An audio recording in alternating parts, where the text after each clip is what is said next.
Chapter 1. The Arrival of the Astari. The salt wind carried more than the scent of the sea that morning. Standing at the bow of the great ship as it approached the grey havens, Kurumo felt the weight of purpose settling into his shoulders like a mantle he had been born to wear. Behind him, 4 other figures stood in similar contemplation, each wrapped in the simple grey robes that marked them as travellers, though the power that hummed beneath their seemingly mortal forms told a different story entirely. He was Saruman now. Saruman the White, chief of the Astari, the head of the order that Manwë himself had assembled for this most crucial of missions. The name felt fitting on his tongue, crisp and authoritative, befitting one who had studied at the feet of Olli the smith and learned to shape both metal and circumstance to his will. Of the 5 who had been chosen for this task, he alone had been granted the privilege of wearing white, the colour of light undivided, of leadership unchallenged. The harbour of Mithlond spread before them like an embrace, its stone piers reaching into waters that had seen the ships of Gilgalad depart for wars already passing into legend.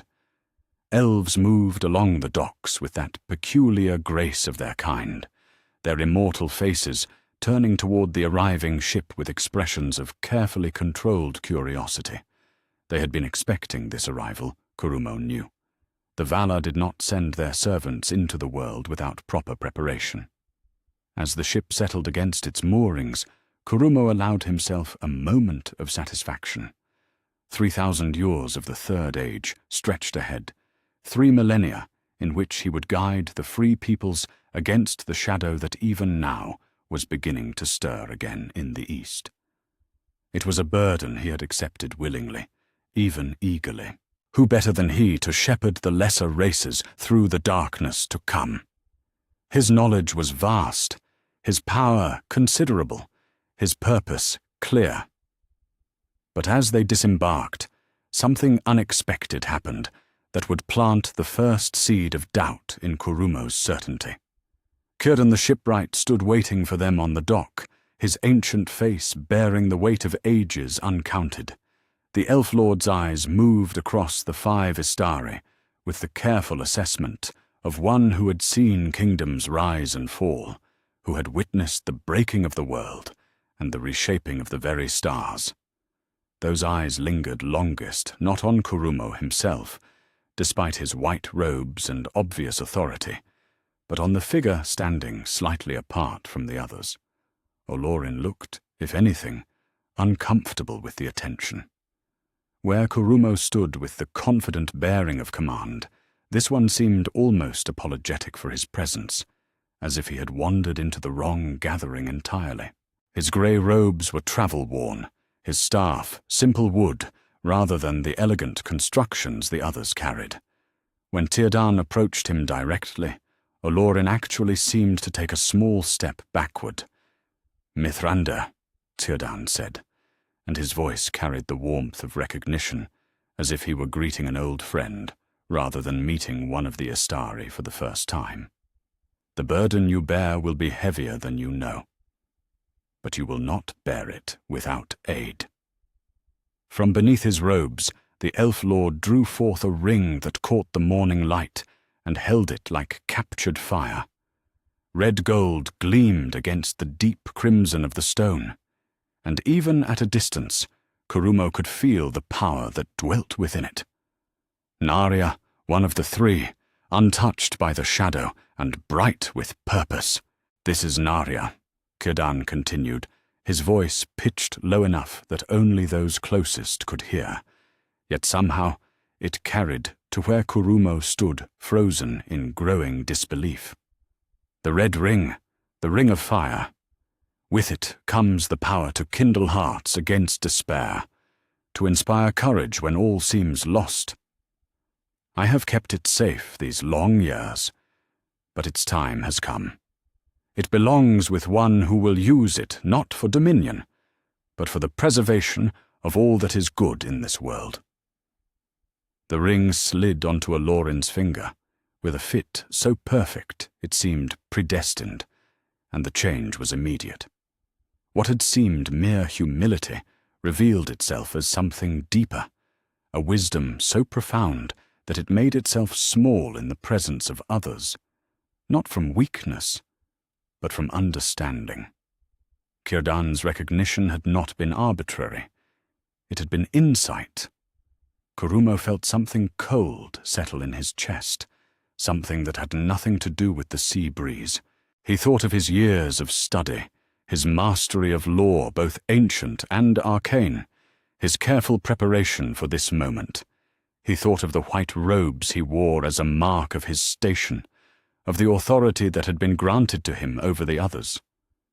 And now, with a simple gesture, an elf lord who had never met any of them before had looked past all of that and seen something in Olorin that apparently outweighed everything Kurumo had accomplished.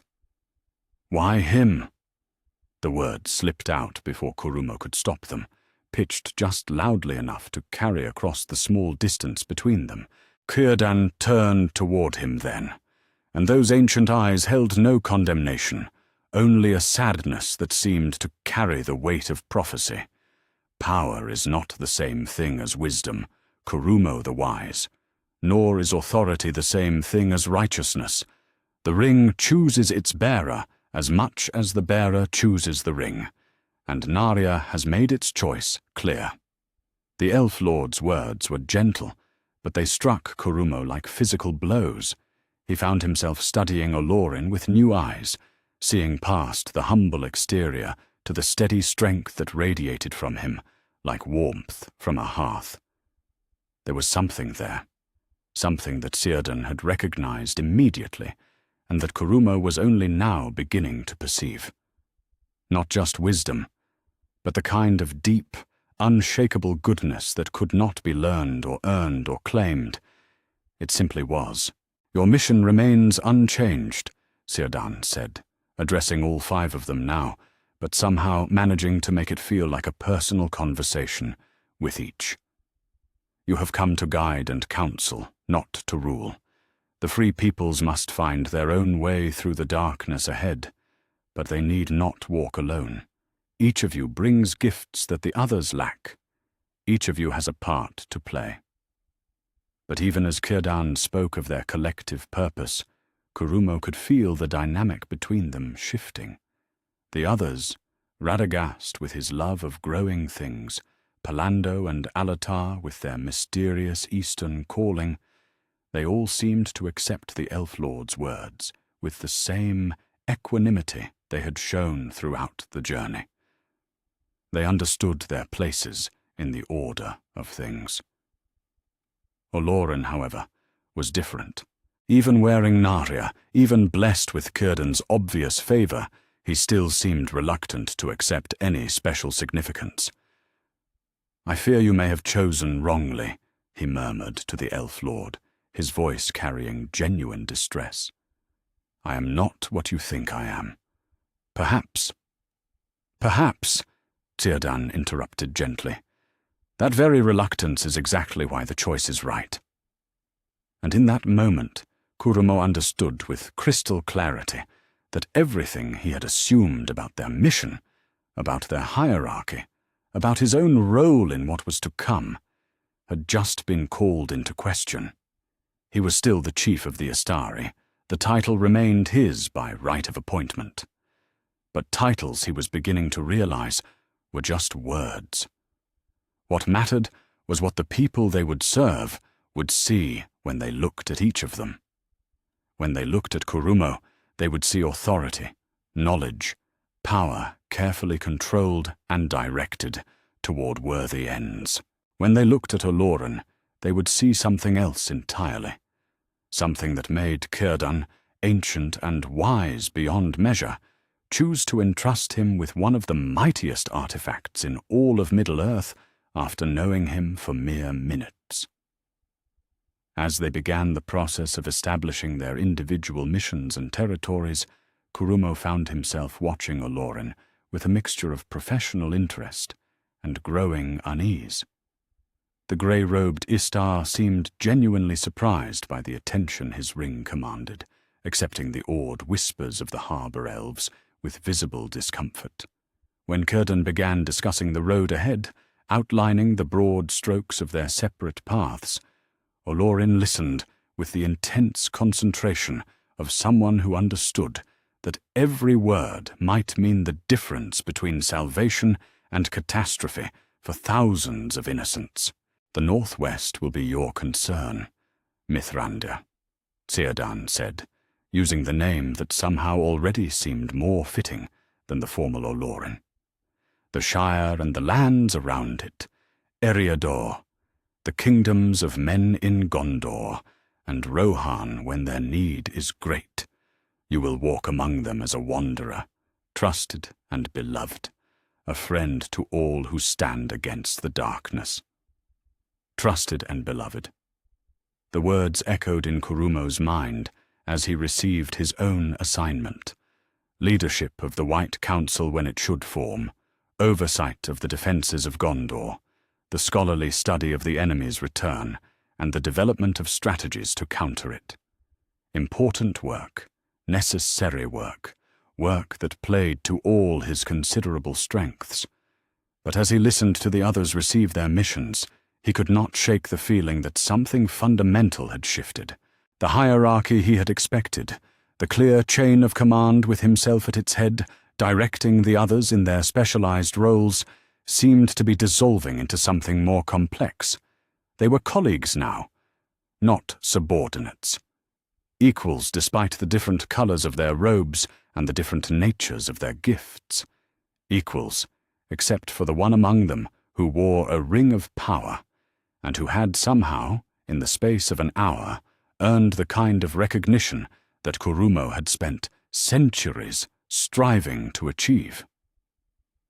The sun was setting by the time their immediate business was concluded, painting the harbour in shades of red and gold that reminded Kurumo uncomfortably of the fire that dwelt in Olorin's ring. Tomorrow they would begin their separate journeys into a world that did not yet know it needed them. Tonight they would rest as guests of Círdan in halls that had seen the departure of ships bearing Elrond and Elendil, to wars that had shaped the very foundations of the age they were now tasked with protecting. But as Kurumo retired to the chambers that had been prepared for him, he found sleep elusive. Each time he closed his eyes, he saw again that moment when Narya had slipped onto Olorin's finger with such perfect, inevitable rightness. He thought about Círdan's words, "Power is not the same thing as wisdom," and wondered for the first time whether being appointed chief of the Astari was the honor he had always believed it to be, or whether it might prove to be something else entirely. Outside his window, the sea whispered secrets to the shore, and somewhere in the sound of those eternal waves, Kurumo thought he could hear the first faint echo of a fear that would, in time, consume everything he was meant to become. Chapter 2. The Weight of Expectations. The years that followed the arrival at Mithlond unfolded with the peculiar rhythm of immortal time, each season blending into the next, as Saruman established himself in his role as chief of the Istari. He had chosen Isengard as his seat, the ancient fortress of Angranost, with its ring of walls and the tower of Orthanc rising like a black fang against the sky. It was a place that spoke to his nature, built for defense, designed for observation, constructed with the kind of precise engineering that appealed to one who had learned his craft in the halls of Orle. From the pinnacle of Orthanc, he could see for leagues in every direction. The gap of Rohan spread below him, that crucial passage between the misty mountains and the white, where armies might march and kingdoms might fall. It was a position of strategic importance, perfect for one tasked with watching for the return of shadow from the east. More than that, it was a position that commanded respect, a tower of power that announced to all who saw it that here dwelt one who mattered, one whose word carried weight in the councils of the wise. And yet, as the decades passed, and then the centuries, Saruman found that commanding respect from a tower was easier than earning it in the field. The reports came to him regularly, carried by birds and messengers, whispered by the wind itself when he chose to listen with senses beyond the mortal. Mithrandir, for that name had stuck to his fellow Istar as firmly as Saruman had stuck to his own chosen title, walked the roads of Middle-earth with the easy stride of one who belonged wherever he went. The elves of Rivendell welcomed him as a friend. The dwarves of the Blue Mountains shared their pipes and their stories with him, and the scattered settlements of men looked up with genuine joy when his pointed hat appeared on their horizons. Saruman told himself it was merely a difference in approach. He was the chief of their order. His concerns were necessarily broader, more strategic, while Mithrandir concerned himself with individual villages and personal troubles. Saruman studied the great patterns, the movements of armies that existed only in potential, the slow dance of powers that might not come to fruition for centuries yet. It was important work, more important, surely, than helping farmers with their failing crops, or soothing the fears of children who had heard too many stories of wolves in the night. But importance, he was learning, was not the same thing as influence. The first time it truly struck him was during a gathering at Rivendell, perhaps 50 years after their arrival. Elrond had called together the wise and the mighty to discuss troubling signs from the east. Nothing definitive yet, but enough smoke to suggest the possibility of fire.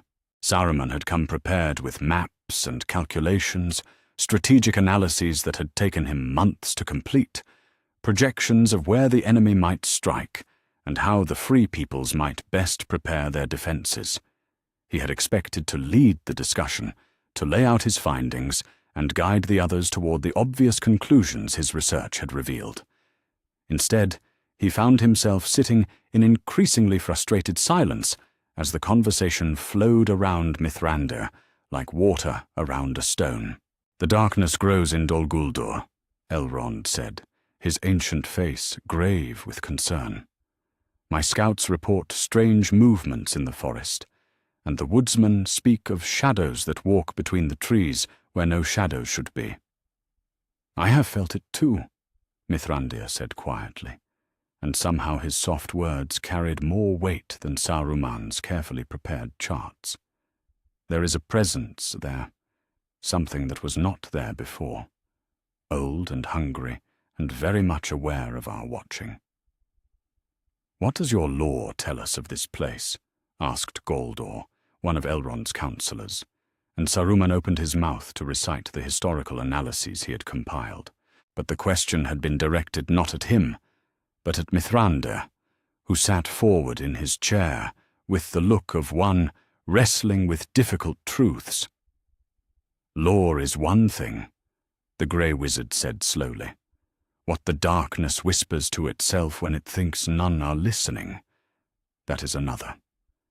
This is not merely some lesser shadow taking root in a convenient darkness. This feels familiar, as if something long thought gone has returned to test the strength of our vigilance." Saruman felt his prepared presentation crumbling like parchment in flames. His historical research, his careful cataloguing of every known fact about Dol Guldur and its significance, none of it seemed to matter when Mithrandir could simply close his eyes and sense truths that all of Saruman's scholarship could not uncover. When the grey wizard spoke, the others leaned forward, as if every word might be the key to understanding. When Saruman had tried to interject with his own findings, they had listened politely, and then turned back to Mithrandir, as if waiting for the real wisdom to begin. "What would you counsel us to do?" Elrond asked. And again the question was not directed toward the chief of the Astari, but toward the wandering wizard who seemed to know the darkness by its very breath. Mithrandir was quiet for a long moment, his weathered hands folded over his staff. "Watch," he said finally, "and be ready, but do not act in haste. Darkness revealed too early may simply retreat to places where we cannot follow. Better to let it show its hand fully before we show ours." It was, Saruman had to admit, sound counsel. More than sound. It was exactly the right approach for dealing with an enemy whose strength and intentions were still unknown. But it was also counsel that came not from study or analysis, but from some deeper well of understanding that seemed as natural to Mithrandir as breathing. As the gathering continued and the conversation moved to other matters, the strengthening of defenses, the cultivation of alliances, the 1,000 small preparations that might mean the difference between survival and catastrophe, Saruman found himself watching his fellow Istar with a mixture of professional admiration and growing unease. Where Saruman spoke of structures and systems, Mithrandir spoke of people. Where Saruman offered strategies, Mithrandir offered hope. Where Saruman sought to command respect through the weight of his knowledge and authority, Mithrandir simply was himself. And somehow that was enough. The pattern repeated itself over the years, in gathering after gathering, crisis after crisis. Saruman would arrive with his carefully researched recommendations, his strategic plans, his comprehensive analyses of threats and opportunities. The others would listen respectfully, take notes, ask clarifying questions. But when the real decisions needed to be made, when the conversation turned from information to wisdom, they turned to Mithrandir. It wasn't that they rejected Saruman's counsel, far from it. His knowledge was vast, his insights valuable, his strategic thinking clearly superior to that of lesser minds. But knowledge and wisdom, he was discovering, were not the same thing. And when the stakes were highest, when the choices they made might echo through the ages, people seemed to trust in wisdom more than in knowledge. The worst part was that Mithrandir never seemed to notice. He never preened over the attention, never showed any sign of satisfaction at being preferred over the official leader of their order. If anything, he seemed genuinely puzzled when others sought his counsel ahead of Saruman's, often deferring to the White Wizard with a humility that somehow made the slight feel even more pointed. "Saruman has studied these matters far more thoroughly than I," Mithrandir would say, gesturing toward the maps and charts that had become Saruman's constant companions. "His knowledge of the enemy's historical patterns is unmatched among us." And it was true. Saruman did know more, had studied longer, had delved deeper into the lore of the past than any of them. But when Mithrandir spoke of walking through a village and sensing the weight of growing despair in the faces of its people, when he described the way hope could kindle in a single heart and spread like fire through an entire community, when he talked about the threads that connected every living thing to every other living thing in a vast web of interdependence. When he spoke of these things, Saruman felt the limitations of his own approach like shackles around his mind. The decades became centuries, and the pattern only deepened. Saruman's reputation grew. He was known throughout the Western lands as a wizard of great power and wisdom, a leader among the Istari, a defender of the free peoples, whose counsel was sought by kings and councils. His tower at Isengard became a center of learning, his libraries filled with texts both ancient and contemporary, his workshops humming with the creation of devices and artifacts that might prove useful in the struggle to come. But reputation, he was learning, was not the same thing as love. And when the choice came down to following orders or following hearts, people seemed inclined to follow their hearts toward the wizard who had shared their sorrows and celebrated their joys, who had sat by their firesides and walked their roads, who knew them not as subjects to be protected, but as friends to be cherished, standing in his tower as another century rolled past, watching the lights of distant settlements twinkle like stars in the darkness below. Saruman found himself wondering when exactly his white robes had begun to feel less like a mark of honor, and more like a costume he was wearing in a play whose script everyone else seemed to understand better than he did. The title of Chief of the Astari was still his. The authority was still his, at least in name. But authority that no one chose to follow was not authority at all. It was merely an echo of power, hollow and increasingly meaningless. And somewhere in the growing space between what he was supposed to be and what he was actually becoming, something cold and patient began to take root in the depths of Saruman's careful, ordered mind. Something that whispered that perhaps the problem was not with his approach, but with a world too small and short-sighted to appreciate it properly.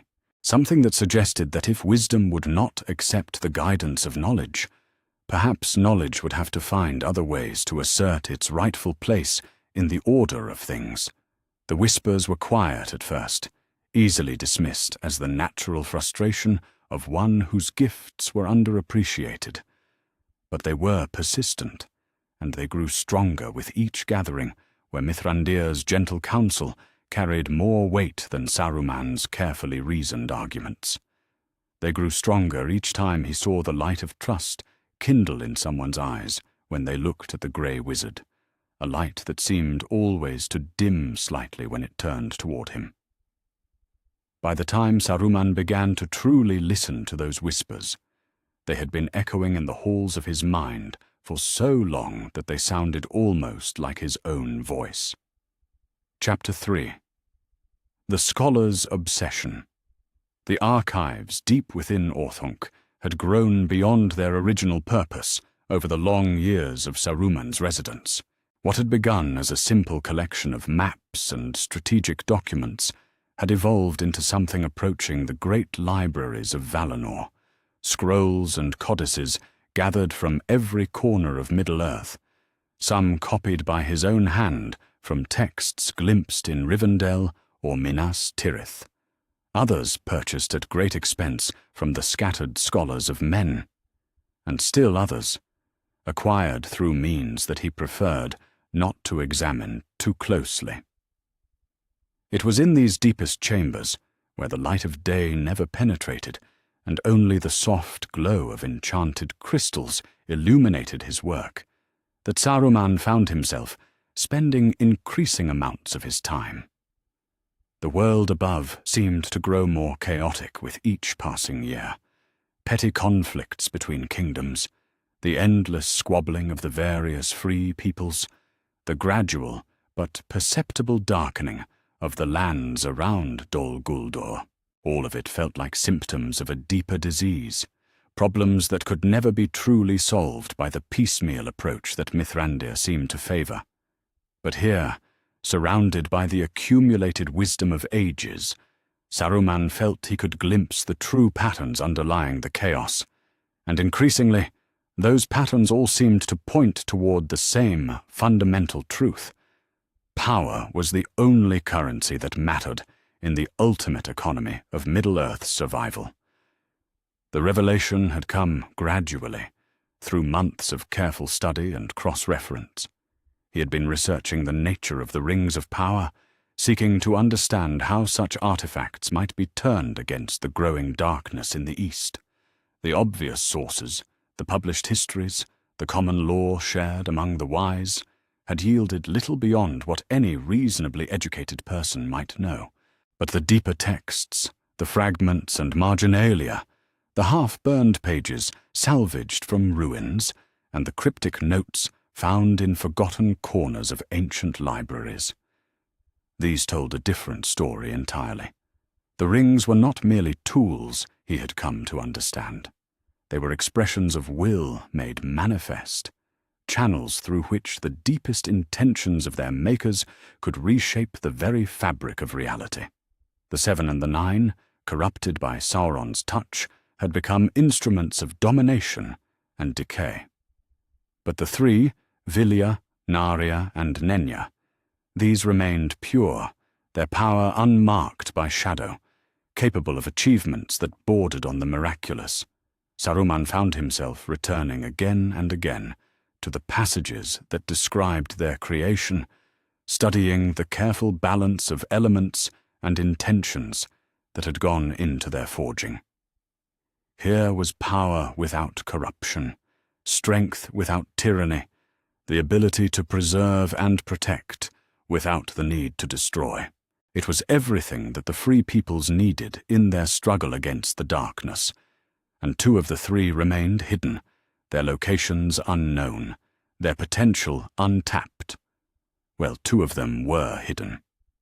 Narya burned bright on Mithrandir's finger, had been burning there for centuries now, accomplishing what exactly? Saruman had watched for signs of its influence, for evidence of the great works that such a ring might achieve in the hands of one dedicated to the cause of good. What he had seen instead was a continuation of the same small-scale interventions that had characterized Mithrandir's work from the beginning, a village saved from raiders here, a particularly harsh winter made bearable there, the endless succession of minor miracles that seemed to follow in the grey wizard's wake. Not that such work was without value. Saruman had come to understand that much, at least. But when he compared it to what might be possible if the ring's power were applied more systematically, more strategically, the waste seemed almost criminal. One of the mightiest artifacts in all of creation was being used to light fires and heal sick children, when it could be reshaping the very foundations of the war between light and shadow. But beyond the three, beyond even their considerable power, lay something greater still. The texts were fragmentary and often contradictory, but they all pointed toward the same impossible conclusion. There had once been a master ring, a ring of rings that commanded all the others, the one ring of Sauron, forged in the fires of Mount Doom with techniques and knowledge that surpassed even the craft of the elven smiths. According to the fragments Saruman had pieced together from sources both reputable and questionable, the One Ring had been lost in the waters of Anduin during the final battle of the last alliance. Gil-galad and Elendil had fallen, Isildur had claimed the ring for his own, and then nothing. The records became vague, contradictory, clearly incomplete. Some sources suggested that Isildur had been ambushed by orcs while traveling north. Others hinted at treachery within his own ranks. Still others spoke of the ring being deliberately cast away, either in desperation or wisdom. But all agreed on the essential point. The ring had vanished, lost somewhere in the wild lands, waiting for someone with the knowledge and power to locate it and claim it for the cause of good. The thought had been haunting Saruman's dreams for months now. What might be accomplished if the One Ring could be found and turned against its maker? The power to command all other rings of power, to bind the scattered forces of good into a unity they had never achieved, to finally end the endless cycle of advance and retreat that had characterized the war against shadow since the beginning of the Third Age. It would require careful study, of course. The ring's corrupting influence was well documented, its tendency to twist the intentions of its bearers a constant danger. But Saruman was no ordinary bearer. He was Istar, sent by the Valar themselves, armed with knowledge and will sufficient to resist corruption. Unlike the weak-minded men who had fallen to lesser rings, he might actually be strong enough to master the one and turn its power toward its proper purpose.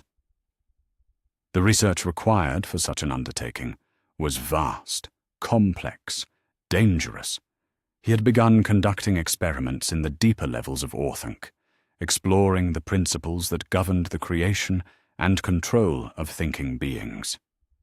If the ring was to be used to unite the free peoples, someone would need to understand how minds could be influenced without being enslaved, how loyalty could be ensured without destroying the very freedom that made the free peoples worth defending.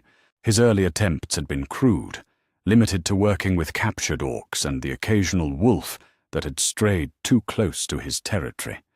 The orcs were particularly useful subjects, already corrupted, already accustomed to domination, their minds simplified to the point where the principles underlying their loyalty could be studied and understood. He had learned to breed them selectively, enhancing their strength and intelligence while maintaining their essential obedience. The wolves had proven more challenging, their wilder natures resistant to the kind of fundamental reshaping that worked so well on orcs. But even there he had made progress. It was necessary work, if unpleasant. The techniques he was developing might someday be used to counter Sauron's own armies, turning the enemy's greatest strength, their unity of purpose, against them. And if the methods seemed questionable when viewed from a certain perspective, well, perspective was exactly the problem with the current approach to the war. Too many of the wise were concerned with maintaining their moral purity, unwilling to do what was necessary to achieve victory.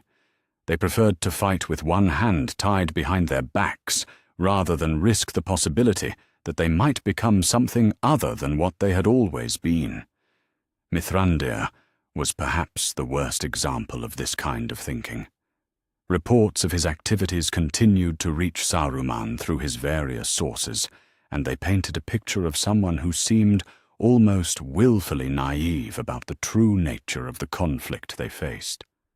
Where Saruman sought to understand and master the tools of power, Mithrandir continued his wandering ministrations, inspiring hope in places where hope alone would never be sufficient to turn back the darkness.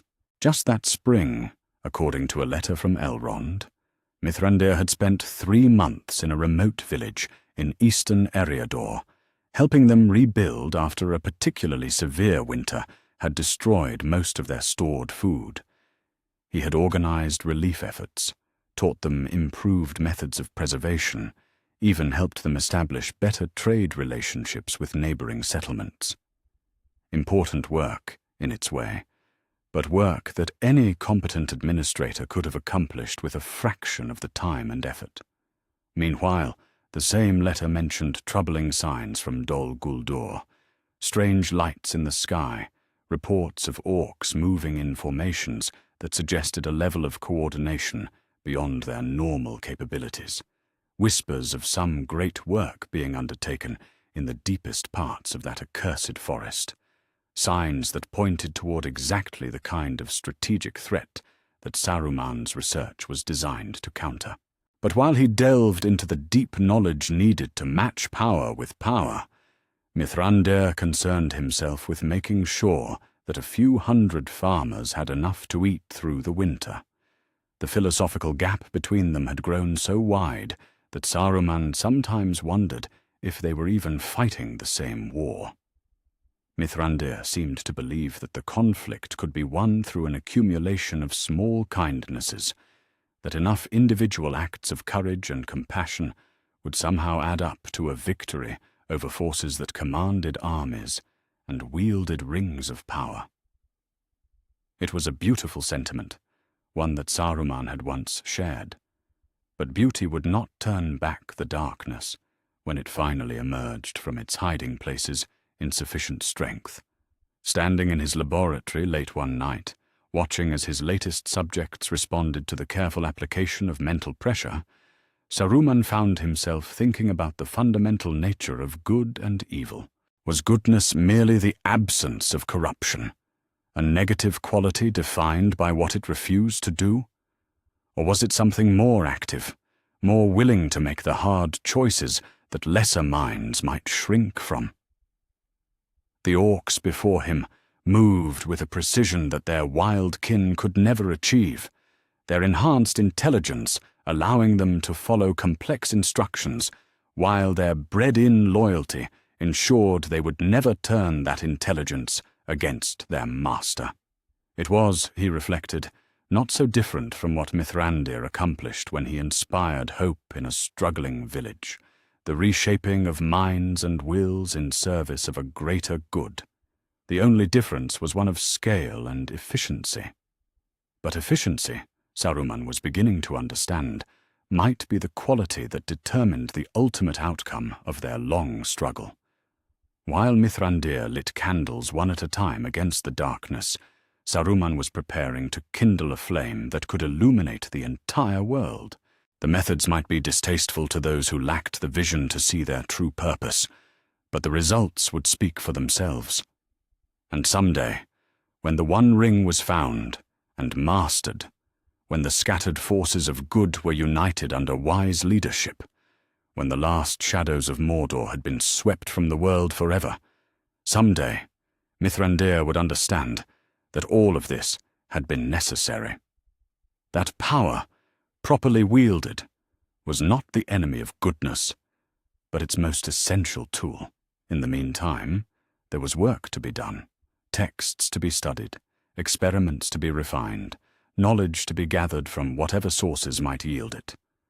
The road he had chosen was a lonely one, walked in darkness and secrecy, but it led toward a destination that would justify every step taken along it, even if no one else could see that destination yet. Chapter 4. The Formation of the White Council. The letter from Lothlorien arrived on a morning when the autumn mists still clung to the valleys around Isengard, carried by one of Galadriel's swift messengers, who materialized at Orthank's gates like something woven from starlight and morning air. Saruman read it in his study, the elegant Sindarin script flowing across parchment that seemed to shimmer with its own inner light, and felt his world shift beneath him like stone cracking under pressure. Galadriel proposed the formation of a council, a gathering of the wise and mighty to address the growing shadow in Dol Guldur. The necromancer's power was waxing, his influence spreading beyond the borders of that accursed forest, and the scattered defenders of the free peoples needed coordination, leadership, unified purpose. It was, Saruman had to admit, a sensible proposal. Long overdue, if anything. What made his hands shake as he read the letter was not the proposal itself, but the name Galadriel suggested to lead this council. Mithrandir. The Grey Wanderer has walked among all the peoples of Middle-earth, she had written in her flowing script. Elves and dwarves and men alike trust his counsel. His wisdom runs deeper than learning, his sight clearer than study alone can achieve. If we are to unite against the darkness, we need a leader whom all will follow, not from duty, but from choice. Saruman set the letter down with hands that were perfectly steady, though it cost him considerable effort to maintain that steadiness. 2.5 millennia he had spent in Middle-earth, establishing himself as the chief of the Astari, building his reputation as a scholar and strategist, gathering influence and respect among the mighty and the wise. 2.5 millennia of careful work, and now the Lady of Lothlorien, one of the most powerful beings in Middle-earth, keeper of Nenya, daughter of the Firstborn, wanted to hand leadership of the most important alliance since the last alliance to a wandering wizard who had spent those same millennia lighting pipes and telling stories to farmers. But Saruman was nothing if not a student of power in all its forms, and he recognized immediately that this was a battle that could not be won through direct confrontation. Galadriel's letter had been sent to others as well. He could sense the echo of similar messages carried on the wind to Rivendell, to the Grey Havens, perhaps even to Mithrandir himself. A crude rejection of her proposal would only confirm whatever doubts she might already harbor about his suitability for leadership. No, this required a more sophisticated approach. The response he crafted was a masterwork of political subtlety, a document that would have impressed even the Noldorin princes of the elder days. He praised Galadriel's wisdom in recognizing the need for such a council, agreed completely with her assessment of the growing threat, and expressed his deep admiration for Mithrandir's many virtues. But he also, with the gentlest possible touch, raised certain practical considerations. Mithrandir's very virtues, he suggested, might make him less than ideal for the administrative demands of leading a formal council. His wandering nature, his preference for working directly with people rather than through institutions, his tendency to disappear for months or even years when some personal mission called him. These were admirable qualities in a counsellor, but potentially problematic in a leader who needed to coordinate the efforts of multiple kingdoms and races. Saruman, on the other hand, had spent centuries establishing the kinds of stable relationships and communication networks that such a council would require. His tower at Isengard was perfectly positioned to monitor the strategic situation.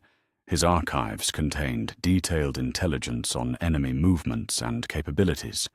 His studies had given him insights into the necromancer's likely plans and weaknesses. Most importantly, as the designated head of the Astari Order, he already possessed the formal authority that would legitimize the Council's decisions in the eyes of those who cared about such things. "Let Mithrandir be our chief counsellor," he had written. "His wisdom will be invaluable in guiding our decisions. But perhaps the burden of leadership should fall to one whose circumstances better suit him for that role." It was a brilliant solution, really. It acknowledged Mithrandir's qualities while positioning them as reasons why he should not lead. It presented Saruman's own qualifications as matters of practical necessity rather than personal ambition. And it offered Galadriel a way to achieve her goal, the formation of a unified council, while saving face on the question of leadership. The responses came over the following weeks, carried by messengers both mundane and magical. Elrond's letter was carefully neutral, expressing support for the council's formation while declining to take a position on its leadership. Círdan's response was more troubling, a polite acknowledgement that nevertheless managed to convey a sense of disappointment, as if the ancient mariner had hoped for something different. But the crucial response came from Mithrandir himself, carried by a crow that spoke in the Grey Wizard's own voice. "I am honored by the Lady Galadriel's confidence," the bird croaked in tones that managed to sound both grateful and relieved. "But I fear she overestimates my capacities. The work of leadership requires talents I do not possess. If Saruman the Wise is willing to take up this burden, he has my full support." And just like that, Saruman had won. Not through force or threat or open political maneuvering, but through the careful application of pressure at exactly the right points, the subtle redirection of his opponent's own arguments back upon themselves. It was the kind of victory that the great strategists of the elder days would have appreciated. Elegant, efficient, seemingly inevitable once accomplished. The first formal meeting of the White Council was held at Rivendell in the autumn of TA 2463, in the great hall where Elrond had once hosted the Council of Gil-galad. Saruman arrived in robes of pure white silk, his staff crowned with crystal that caught and held the light like captured starfire. He had prepared extensively for this moment, studying every available text on council procedure, analyzing the personalities and motivations of each attendee, crafting an agenda that would demonstrate both his command of the situation and his fitness for leadership. The other members gathered as the sun set over the valley. Galadriel in silver and blue, her beauty terrible and remote. Elrond in the deep colors of autumn, his face bearing the weight of ages. Círdan wrapped in the grey of sea and storm, Mithrandir in his usual travel-worn robes, looking as if he had just stepped off some distant road, and others, Glorfindel of Rivendell, Erestor the chief counsellor, representatives from the scattered kingdoms of men. Saruman took his place at the head of the council table with a satisfaction that he allowed himself to feel, if only briefly. This was how things should be, the wise gathered in council, their efforts coordinated by someone with the knowledge and authority to guide them effectively. It was the natural order of things, the proper deployment of resources and capabilities in service of the greater good. "We gather in dark times," he began, his voice carrying easily through the hall, pitched to convey both gravity and confidence. "The shadow that stirs in Dol Guldur grows stronger with each passing year.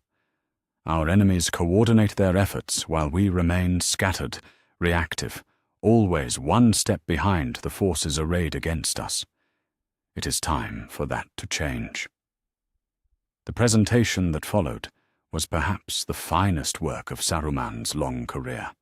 He laid out the strategic situation with crystalline clarity, identifying key threats and opportunities with the precision of one who had spent decades studying such matters. He proposed a framework for coordination between the various free peoples, a system of communication and mutual support that would allow them to respond to threats with unprecedented unity and speed.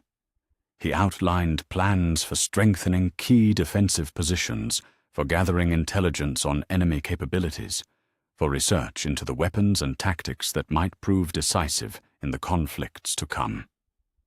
It was a masterful performance, and Saruman could see its effect in the faces around the table. Here was leadership of the kind they had been lacking, informed, decisive, comprehensive in its scope, and realistic in its expectations. Even Galadriel seemed impressed by the thoroughness of his preparation, though her expression remained as unreadable as ever. But as the discussion moved from his formal presentation to the kind of collaborative planning that such councils required, Saruman began to notice something troubling. When questions arose about specific situations, the best approach to strengthening defenses in eastern Eriador, the most effective way to counter the enemy's influence among the Dunlendings, the proper response to reports of strange creatures emerging from the depths of Mirkwood, the other council members had a tendency to turn not to him, but to Mithrandir. It wasn't open rebellion or even conscious disrespect. They acknowledged his authority, deferred to his position as head of the council, accepted his right to set agendas and make final decisions. But when they wanted to know what to actually do, when they needed guidance that went beyond strategic analysis to questions of wisdom and judgment, they looked to the grey wizard sitting quietly at the side of the table. "What do you think, Mithrandir?" Elrond would ask, after Saruman had spent 20 minutes analyzing the tactical implications of some minor border skirmish, and the grey wizard would offer a few quiet sentences that somehow cut to the heart of the matter with devastating precision, revealing considerations that Saruman's analysis had missed entirely. "The people of that region have suffered much in recent years," Mithrandir might say. "Their fear makes them susceptible to promises of protection, even from sources they would normally reject. Perhaps what they need is not stronger defenses, but reasons to hope that their situation will improve." And suddenly the entire discussion would shift, moving away from Saruman's carefully prepared tactical recommendations toward something messier, but somehow more fundamental: the psychology of fear and hope, the delicate balance between protection and freedom, the importance of understanding not just what people needed to survive, but what they needed to feel that survival was worth the effort. Saruman found himself in the peculiar position of leading a council that somehow managed to follow someone else's guidance. His formal authority was unquestioned, his position secure, his recommendations given the deference due to one who held his office. But influence, real influence, the kind that shaped actual decisions and determined actual outcomes, seemed to flow toward Mithrandir as naturally as water flowed downhill. It was maddening, particularly because Mithrandir himself seemed entirely unconscious of the dynamic. The Grey Wizard never challenged Saruman's authority directly, never made any attempt to claim leadership for himself, never showed any sign of satisfaction when others turned to him for guidance.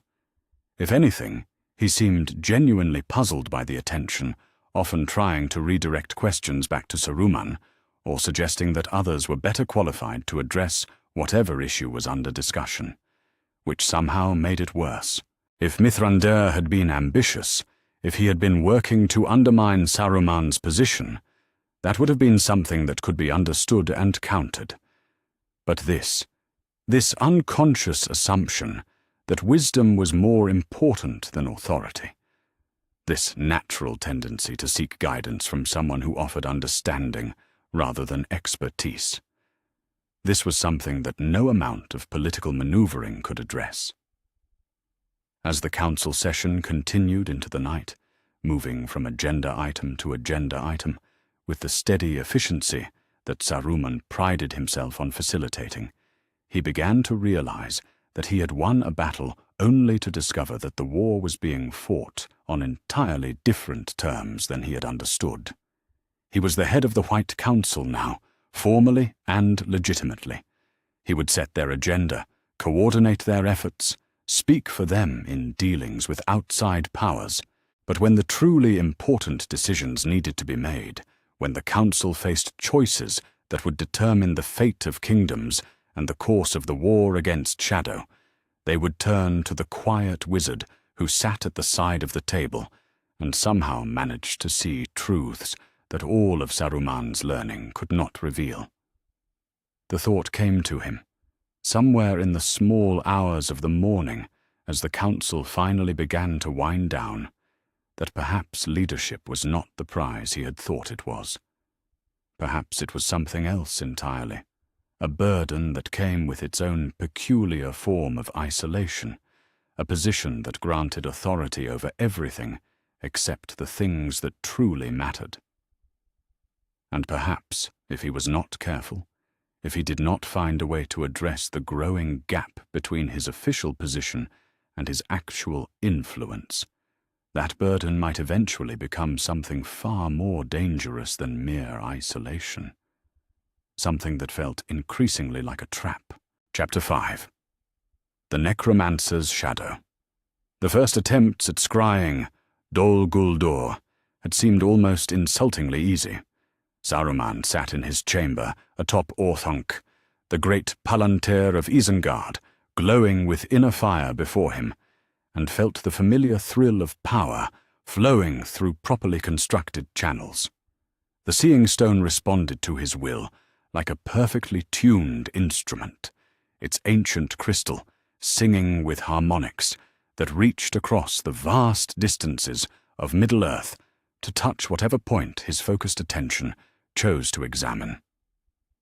But when he turned that attention toward the hill of sorcery that had once been known as Amon Lonk, something strange happened. The visions that came back to him were wrong, not false exactly, but incomplete in ways that made no sense given the clarity of his other observations. He could see the tower that had been raised there, could perceive the movement of dark shapes between the trees, could even sense the ebb and flow of power that marked the presence of a will both ancient and malevolent. But when he tried to penetrate deeper, to understand the true nature of what dwelt there, or divine its intentions, the images became fragmentary, contradictory, almost deliberately misleading. It was, he reflected with growing frustration, like trying to read a book where someone had carefully torn out every third page and rearranged the remainder in random order. The individual elements were clear enough, but they refused to coalesce into a coherent picture of what he was actually looking at. "Perhaps," he murmured to himself, as he withdrew his awareness from the Palantir's depths, "a more direct approach is called for." The thought had been growing in his mind for months now, ever since the White Council's inaugural meeting had made clear the extent of the threat they were facing. Scholarly research was all well and good, but there came a time when knowledge had to be supplemented by direct investigation. If the necromancer was indeed what many suspected, Sauron himself, returned from his long exile in the void, then understanding his capabilities and intentions was not merely desirable but essential to the survival of the free peoples.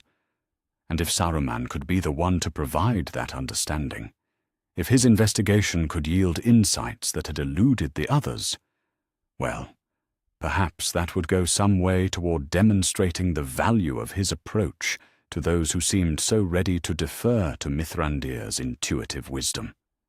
The preparations took weeks. Creating a projection of spirit capable of traversing such distances while remaining undetected was delicate work, requiring the kind of precise balance between power and subtlety that had taken Saruman centuries to master. Too much force, and the projection would blaze like a beacon across the spiritual landscape, announcing his presence to every enemy agent within 100 leagues. Too little, and it would lack the strength to maintain coherence across the vast emptiness between Isengard and Dol Guldur. When he was finally ready, when the moon was dark and the night winds carried the scent of coming winter down from the mountains, Saruman settled himself in the deep meditation chamber beneath Orthanc and sent his consciousness soaring eastward like an arrow loosed from the bow of his will. The journey across the wild lands was exhilarating in the way that only the exercise of true power could be. His spirit form moved faster than any bird, unbound by the physical constraints that limited mortal travel, seeing the landscape spread below him like a map rendered in living detail. He passed over the horse lords of Rohan, their settlements scattered across the plains like islands of warmth in an ocean of grass. He soared above the eaves of Fangorn Forest, where ancient trees dreamed dreams older than the kingdoms of men. He crossed the great river Anduin, its waters gleaming like molten silver in the starlight. But as he drew closer to his destination, as the dark outline of Dol Guldur began to resolve itself against the lesser darkness of Mirkwood, something began to go wrong. It started as a subtle sense of disorientation, a feeling that he was not traveling quite as directly as he had intended. The landmarks below him seemed shifted somehow. A hill that should have been on his left appeared on his right instead. A bend in a river seemed to curve in the wrong direction. Nothing dramatic enough to indicate that he was completely off course, but enough small discrepancies to suggest that something was interfering with his navigation. Then came the whispers. They began so quietly that at first Saruman thought they were simply the product of his own mind, the inevitable mental noise that accompanied any extended use of deep magic. But as he continued his approach to Dol Guldur, the whispers grew stronger, more distinct, until he could begin to make out individual words spoken in languages that predated the fall of Gondolin. "Come closer," they seemed to say. "Come and see. Come and understand." The rational part of his mind recognized the whispers for what they were, a trap, a lure designed to draw him into some form of spiritual snare where his consciousness could be captured or corrupted.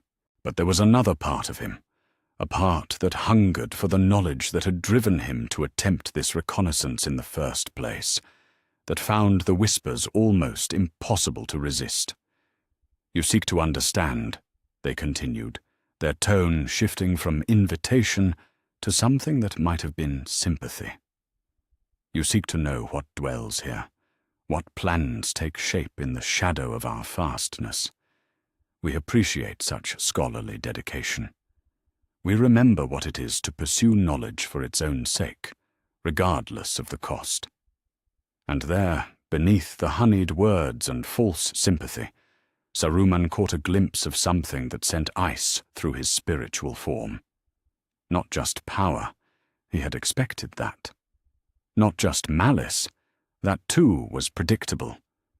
But intelligence of a sort that was terrifyingly familiar, a mind that worked in patterns he recognized because they were so similar to his own. You study us from afar, the whispers continued. But study has its limitations. How can you truly understand what you have never experienced? How can you hope to counter what you have never allowed yourself to become? The temptation was almost overwhelming. Here was the chance to gain the kind of direct, experiential knowledge that no amount of research could provide. To understand not just what Sauron was, but how he thought, what drove him, what weaknesses might be hidden beneath his apparent strength. It would require only a small compromise, a temporary alignment that could be broken as soon as the necessary information had been gathered. But even as the thought formed, Saruman felt another presence brush against his consciousness. Something warm and familiar, and utterly unexpected. Mithrandir's mind touched his own with the gentle firmness of a hand on a shoulder, pulling him back from the edge of a precipice he hadn't even realized he was approaching. "Not that way, old friend," came the grey wizard's mental voice, carrying across the vast distances between them with an ease that should have been impossible. "That path leads only to places from which there is no return." The connection lasted only an instant before the whispers from Dol Guldur rose to a shriek of frustrated rage. But in that instant, Saruman felt something that shook him to his very foundation. Mithrandir had not been attempting any form of spiritual reconnaissance. Saruman was certain of that. The grey wizard was likely hundreds of leagues away, perhaps sitting by some farmer's fireside, sharing stories and pipeweed. And yet somehow, impossibly, he had sensed Saruman's danger, and responded to it with a precision and power that spoke of capabilities Saruman had never suspected. The withdrawal to Isengard was a retreat in the truest sense, a hurried flight from forces that had turned suddenly hostile. The whispers followed him for leagues, offering knowledge and power and understanding in exchange for the smallest of concessions, the most temporary of alliances. But beneath their seductive words, Saruman could now sense something else, a vast amusement, as if his would-be tempter found his scholarly approach to be quaint, almost endearing in its naivety. When his consciousness finally settled back into his physical form in the depths of Orthanc, Saruman found himself shaking with something that was not quite exhaustion, and not quite fear. The reconnaissance had been a failure in every meaningful sense. He had learned nothing useful about the necromancer's capabilities or intentions, had gained no strategic advantage that might benefit the White Council's efforts. Worse, he had almost fallen into a trap that would have compromised far more than just his mission. But the true blow to his confidence came 3 days later, when a message arrived from Rivendell. Mithrandir had requested an urgent meeting of the White Council. The Grey Wizard claimed to have disturbing intelligence about the true nature of the necromancer, intelligence that suggested the threat was far greater than any of them had previously understood. Most troubling of all, he seemed to know details about the enemy's methods and capabilities that could only have come from some form of direct observation or supernatural insight. The meeting convened within a week, the various members traveling to Rivendell with the kind of haste usually reserved for matters of immediate crisis. Saruman arrived prepared to report on his own investigation, ready to admit its failure, while emphasizing the valuable lessons learned about the enemy's defenses and deceptive capabilities. He never got the chance. Mithrandir spoke with the quiet certainty of one who had looked into the heart of darkness itself and returned with truths too terrible for comfortable contemplation. The necromancer was indeed Sauron, he reported, returned to physical form and rebuilding his strength in the corrupted fastness of Dol Guldur. But more than that, he was actively searching for something, some artifact of power that would complete his return and tip the balance of the coming war decisively in his favor. "The One Ring," Mithrandir said, and his words fell into the council chamber like stones into still water, sending ripples of shock and dismay through the assembled wise. "He seeks the ruling ring, and his search grows more desperate with each passing year. I fear he begins to suspect that it has not been destroyed as he once believed." Saruman listened to the report with growing amazement and horror, not just because of what Mithrandir revealed about their enemy, though that was troubling enough, but because of how he had gained that knowledge. The Grey Wizard spoke with the authority of personal experience, describing Sauron's mental state and motivations with the kind of detail that suggested he had somehow managed to touch the Dark Lord's mind directly. But if Mithrandir had attempted the kind of spiritual reconnaissance that Saruman had tried, if he had projected his consciousness across the leagues to Dol Guldur as Saruman had done, he should have encountered the same deceptions, the same traps, the same whispering temptations that had nearly ensnared the White Wizard. Instead, he had somehow penetrated to the truth with an ease that made Saruman's own failure seem all the more glaring. "How?" Saruman asked when Mithrandir finished his report. "How did you come by this knowledge?" The Grey Wizard's expression was troubled, almost apologetic. "I felt a disturbance," he said quietly, "a reaching out from the darkness, an attempt to touch something that should not be touched. In following that reaching to its source, I saw more than I had intended to see." And in that moment, Saruman understood with crushing clarity what had happened. His own attempt at reconnaissance had been detected, not by Sauron's defenses, but by Mithrandir's supernatural awareness of spiritual disturbances. The Grey Wizard had followed Saruman's projection back to its source, had somehow used that connection to peer into Dol Guldur with the very approach that had failed so spectacularly for Saruman himself. The irony was almost too bitter to bear. His carefully planned investigation had not only failed in its primary objective, but had inadvertently provided his rival with the very knowledge that Saruman had sought to gain for himself.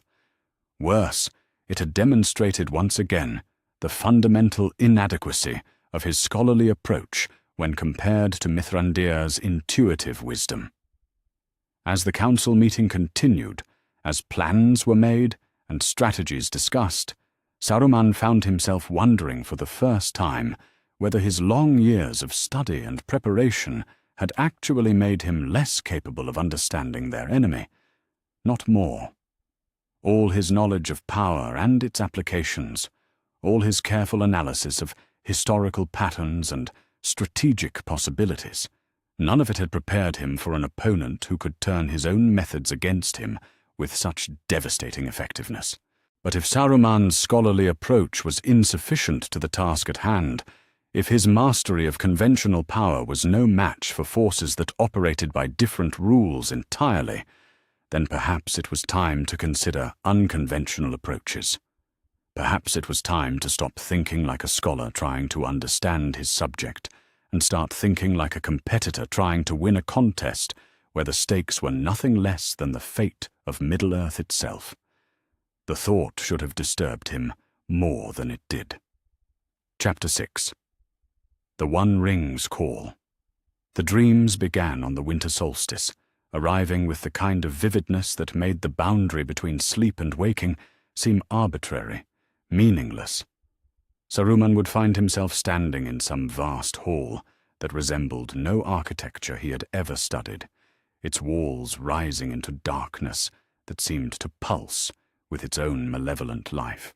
And there, suspended in a shaft of light that somehow managed to be both brilliant and shadow-touched, hung a ring of gold so perfect it made his breath catch in his throat. Not just any ring. The ring.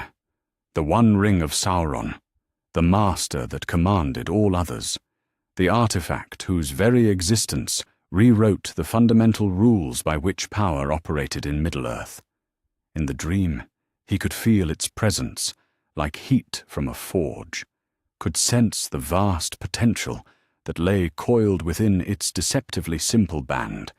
This was power undiluted, unconstrained by the careful balances that limited all other magical artifacts. This was the ability to reshape the world according to the will of its bearer, to impose order on the chaos that had plagued Middle-earth since the beginning of time. But even as he reached for it, even as his fingers stretched toward the golden band that seemed to call his name with a voice like music and thunder, the dream would shift. The ring would slip from his grasp, not falling, but somehow moving of its own accord, floating through the air toward another figure that emerged from the shadows at the hall's far end. Mithrandir, dressed not in his usual grey robes, but in white that blazed like captured starlight, would approach the ring with the same humble certainty that characterized all his actions. And the ring that had called to Saruman with such desperate hunger, the ring that had promised him dominion over all the forces of darkness, would settle onto the grey wizard's finger, as if it had been waiting for him all along. The transformation that followed was terrible to behold, not because Mithrandir became corrupted, quite the opposite. The ring's power, which should have twisted and warped its bearer, as it had done to all who had worn it before, instead seemed to be purified by contact with his spirit.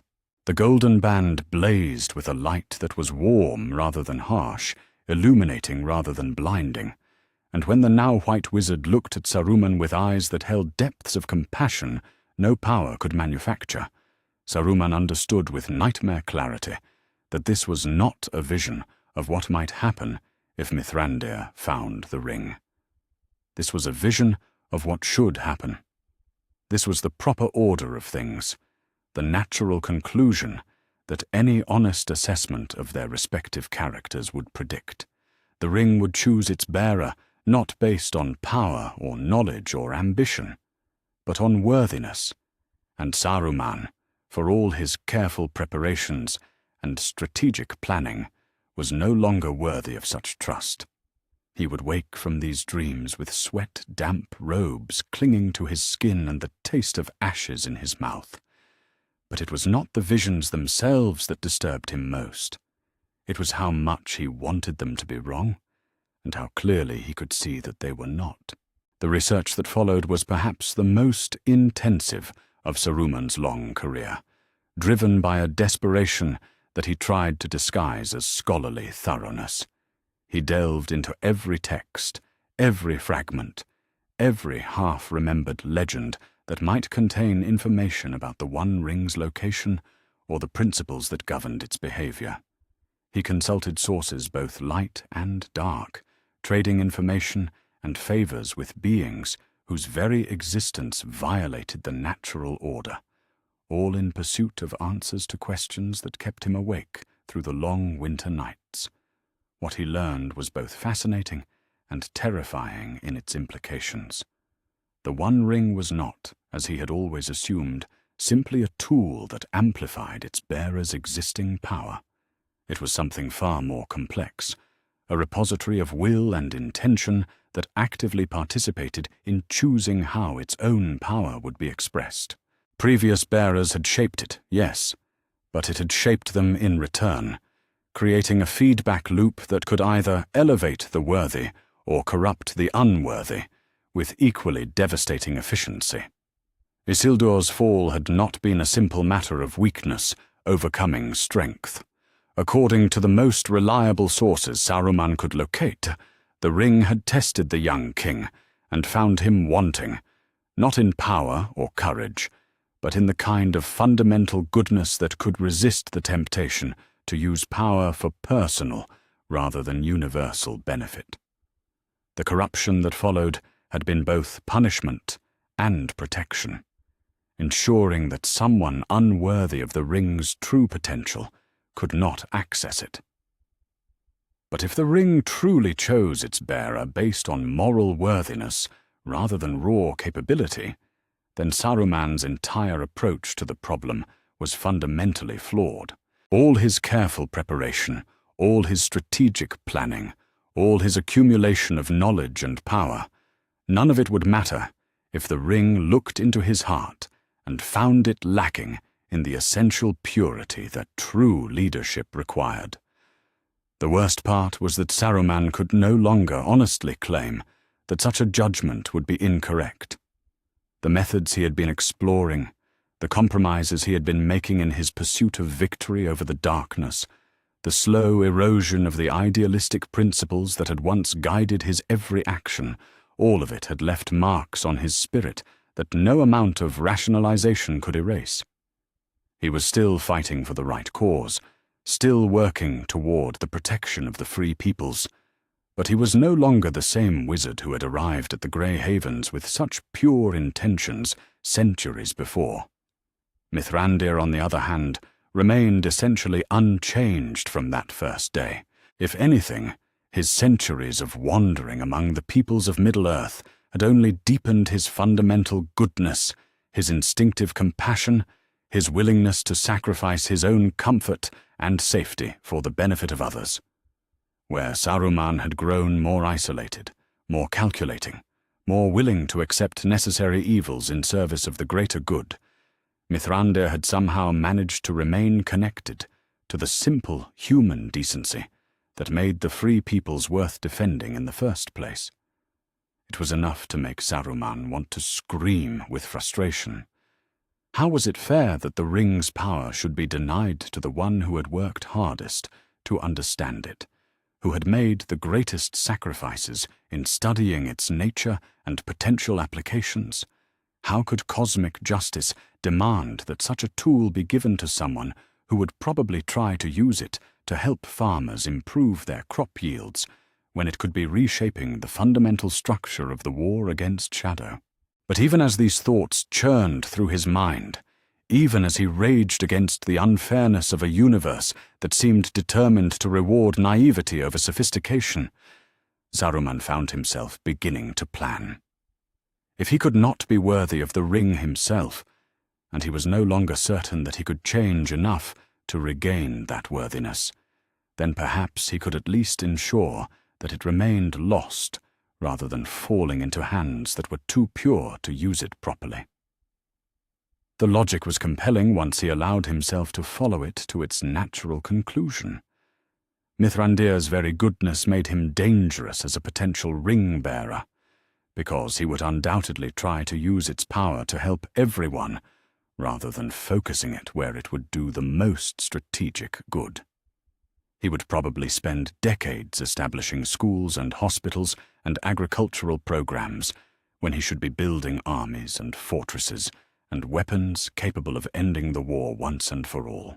His approach would be morally admirable and tactically disastrous, ensuring that the conflict continued indefinitely, while thousands of innocents suffered and died.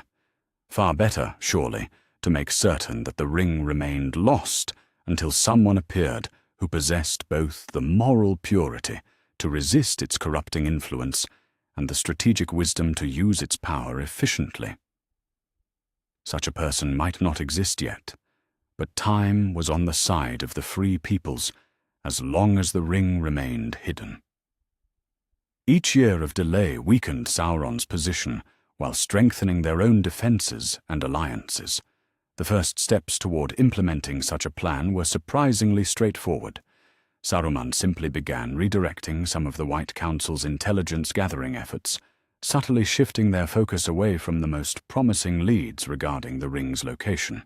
When reports came in about unusual magical disturbances in areas where the ring might have been lost, he made sure they received lower priority than more immediate threats. When archaeological expeditions proposed to explore sites connected to Isildur's journey north, he found practical reasons why such work should be postponed. It was not outright deception. Not yet. He could still justify each individual decision as a reasonable allocation of limited resources, a sensible prioritization of immediate dangers over speculative possibilities. But the cumulative effect was to ensure that any serious effort to locate the ring would be delayed, misdirected, or undermined by competing priorities. The rationalization was almost elegant in its simplicity. He was not preventing the ring from being found. He was merely ensuring that it would not be found by the wrong person at the wrong time. When the moment was right, when someone appeared who possessed both the wisdom and the worthiness to use such power properly, then the ring would reveal itself. Until then, it was safer for everyone if it remained hidden. But even as Saruman refined his plans and adjusted his strategies, even as he found increasingly sophisticated ways to justify his actions to himself and others, the dreams continued. Night after night, he would find himself in that impossible hall, reaching for a ring that drifted away from him like smoke on the wind. Night after night, he would watch as Mithrandir claimed the power that should have been his, transforming it into something beautiful and terrible and completely beyond Saruman's understanding. And night after night, he would wake with the growing certainty that he was no longer fighting for the same things he had been sent to Middle-earth to protect. Somewhere in the long years of study and struggle, somewhere in the gradual accumulation of compromises and moral shortcuts, he had lost track of the difference between achieving victory and simply preventing defeat. The distinction had seemed insignificant at the time, but now he was beginning to understand that it might be the most important difference in the world. The ring was calling to someone. He could feel it in the deep places of the earth, could sense its growing restlessness as it waited for the right hand to claim it. But that call was not meant for him, and he was no longer certain that it ever had been. What he could do, what his position and knowledge and accumulated power still enabled him to accomplish, was to make sure that when the ring finally answered its caller, that caller would not be someone whose goodness was so pure it blinded them to the harsh realities of what victory actually required. It was, he told himself, still a form of protection, still a way of serving the greater good, even if the good he was serving had become something rather different from what he had originally intended to defend. The thought should have comforted him. Instead, it kept him awake until dawn, listening to the wind that howled around Orthanc, like the voice of something vast and patient and utterly without mercy. Chapter 7. The Hobbit's Discovery. The raven arrived at Orthanc 3 days after the Battle of 5 Armies, its black wings cutting through the autumn sky like fragments of the darkness that seemed to be spreading across Middle-earth with each passing year. Saruman received it in his study, noting with automatic precision the bird's exhaustion, the way its message pouch bore the seal of Erebor, the faint scent of smoke and iron that clung to its feathers like evidence of the great events it had witnessed. But it was not the raven's account of the battle that sent ice through Saruman's veins. It was the postscript, written in a flowing hand, that he recognized as belonging to one of Elrond's scribes. The Grey Wanderer sends word that his business in the east has concluded successfully. He travels now to the Shire to ensure the safe return of Master Baggins, who has acquitted himself with unexpected valor in these affairs. Saruman set the message down with hands that betrayed nothing of the storm building in his mind. Master Baggins, a hobbit, one of the small, peaceful folk of the Shire, who concerned themselves with gardens and meals and the turning of seasons, who had never in all their long history produced anything resembling a hero or adventurer or person of any consequence whatsoever in the great affairs of Middle-earth. And yet somehow, this most unlikely of individuals had become central to events that had reshaped the political landscape of the entire northern continent. The coincidence was troubling. That was the word Saruman used in his initial analysis, carefully recorded in the private journal he kept for matters too sensitive to trust to conventional archives. Troubling, but not necessarily significant. Mithrandir had always shown an inexplicable fondness for the halflings, had spent decades walking their roads and visiting their homes with the patient devotion of a shepherd tending his flock.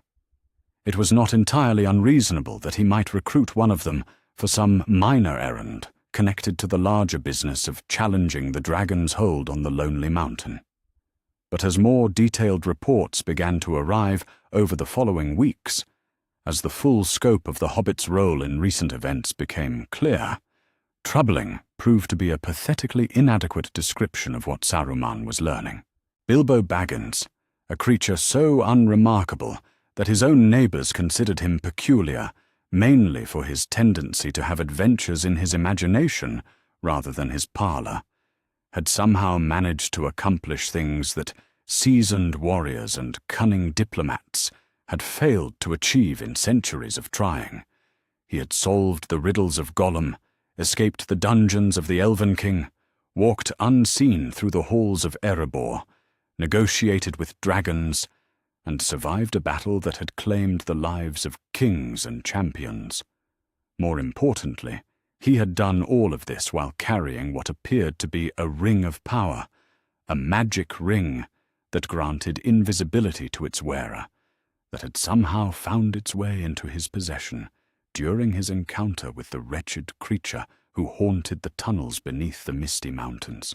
The reports about this ring were fragmentary and contradictory, filtered through multiple sources and translated across the barriers of language and culture that separated the various free peoples. But certain details appeared consistently enough to suggest their reliability.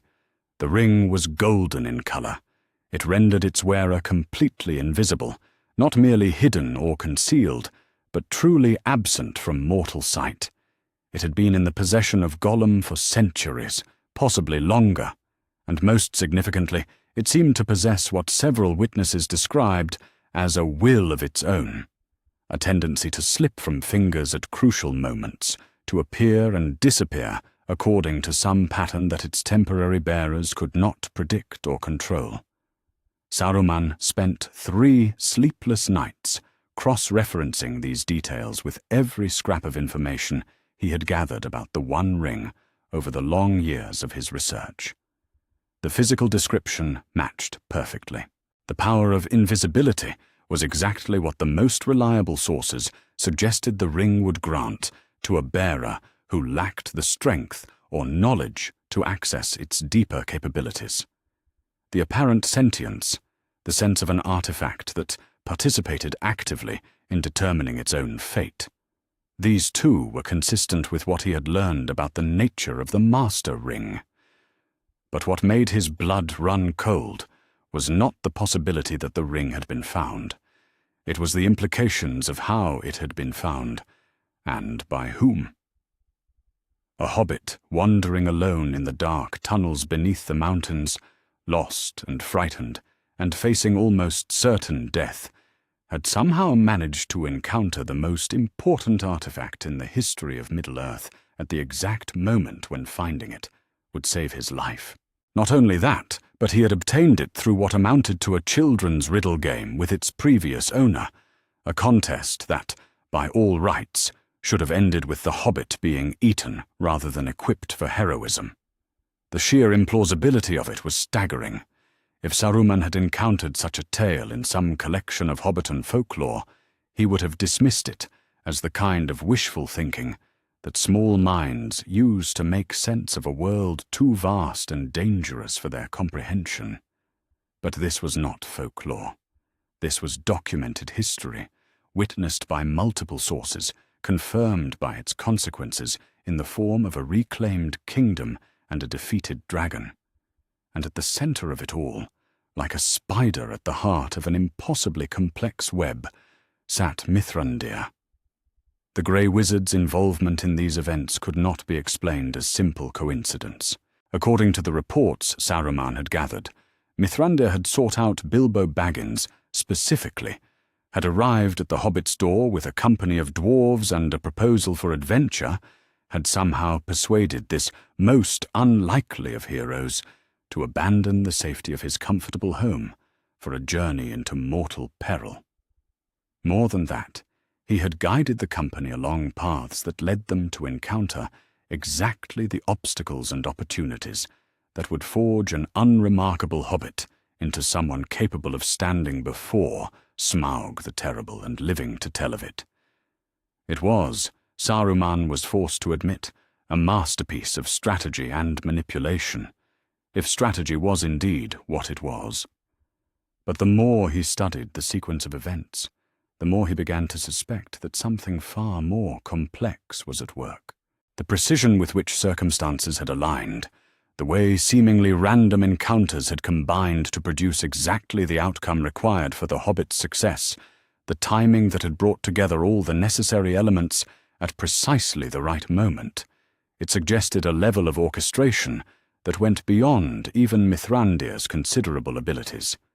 It suggested, in fact, the kind of intervention that mortals called providence, and which even the wise referred to only in whispered speculation about the ultimate purposes of Eru Ilúvatar himself.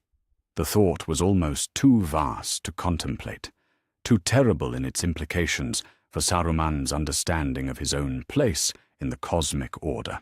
If Mithrandir was indeed receiving some form of divine guidance, if his seemingly random acts of kindness and his instinctive responses to developing crises were actually part of a larger plan orchestrated by powers beyond the Valar themselves, then everything Saruman had believed about their mission, their rivalry, and his own significance needed to be reconsidered. Worse, if the Grey Wizard was operating under such protection, if his actions carried the weight of ultimate authority behind them, then opposing him was not merely futile, it was blasphemous. To work against Mithrandir's goals would be to set himself in opposition to the will of the Creator himself, a contest that could end only in Saruman's absolute destruction. But even as this possibility sent waves of terror through his carefully ordered mind, another part of him, a part that had grown stronger and more insistent over the long years of frustration and failure, rejected such implications with fierce intensity. If Mithrandir was indeed receiving divine favor, if cosmic forces were aligning to ensure his success while leaving Saruman to struggle with purely mortal limitations, then the fundamental structure of their contest was unjust beyond bearing. Saruman had worked harder, studied longer, sacrificed more of his essential nature in pursuit of victory over the darkness than any of the other Istari. His knowledge was vast, his power considerable, his dedication to the cause of good unwavering despite the moral compromises he had been forced to accept. If cosmic justice had any meaning, if divine favor was distributed according to merit and dedication rather than some arbitrary preference for naive idealism over sophisticated pragmatism, then surely he deserved the kind of support that seemed to flow so effortlessly to his rival. The fact that such support was apparently being denied to him while being lavished on Mithrandir suggested either that cosmic justice was a meaningless concept, or that the forces governing the fate of Middle-earth were not as benevolent as they pretended to be. Either possibility was deeply disturbing, but the second was beginning to seem increasingly plausible. Standing in his study as winter settled over Isengard, reading report after report about the miraculous adventures of an unremarkable hobbit who had somehow stumbled into possession of the most important artifact in existence, Saruman found himself confronting a truth that should have terrified him, but instead filled him with something approaching relief. If the cosmic order was rigged in favor of those who lacked the sophistication to use their advantages properly, if divine intervention was being deployed to ensure that power remained in the hands of those too pure to wield it effectively, then perhaps it was time to consider aligning himself with forces that appreciated competence over idealism. Perhaps it was time to stop fighting for a cause that seemed determined to reward his enemies while punishing his dedication. Perhaps it was time to acknowledge that the real enemy was not the darkness rising in Mordor, but the false light that blinded the supposedly wise to the harsh realities of what victory actually required. The ring was out there, in the hands of a hobbit who had no understanding of its true nature or importance. Mithrandir might suspect its identity, probably did suspect it, given his uncanny ability to perceive truths that eluded more careful analysis. But suspicion was not certainty, and even Mithrandir could not watch over every hobbit in the Shire every moment of every day. If Saruman moved carefully, if he planned his approach with the kind of methodical precision that had always been his greatest strength, there might still be time to ensure that when the ring finally revealed its true nature, it would do so in hands that understood how to use power for its proper purposes. Hands that belonged to someone who had earned such a privilege through dedication and sacrifice, rather than stumbling into it through cosmic favoritism. The winter wind that howled around Orthanc that night seemed to carry voices from very far away, voices that whispered of patience and planning and the sweet satisfaction of justice finally served. Saruman listened to those voices with growing interest and began to plan. Chapter 8. The Council's Last Meeting. The Great Hall of Rivendell felt different in the autumn of TA 2953. Perhaps it was the quality of light filtering through the ancient windows, or the way the carved pillars seemed to cast longer shadows than Saruman remembered from previous gatherings. Or perhaps it was simply that he himself had changed so fundamentally over the past dozen years that the very air seemed to taste of endings and irrevocable choices. The White Council had assembled in response to Mithrandir's increasingly urgent requests for action regarding what the Grey Wizard delicately termed developments in the Shire.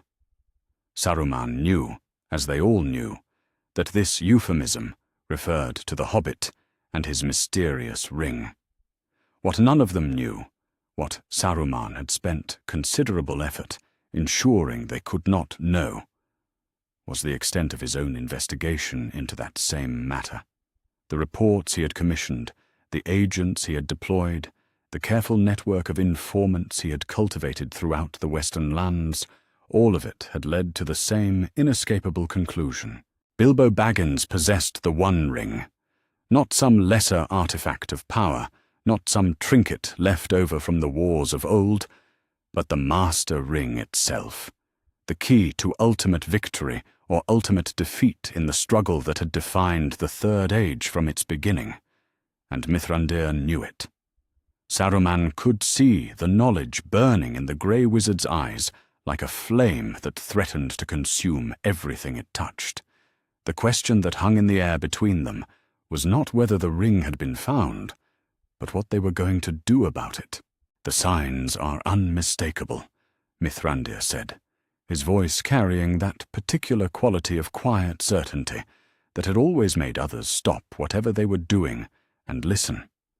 "The ring that Bilbo carries is not what it appears to be. Its true nature grows stronger with each passing year, and I fear that its presence in the Shire will not remain hidden much longer."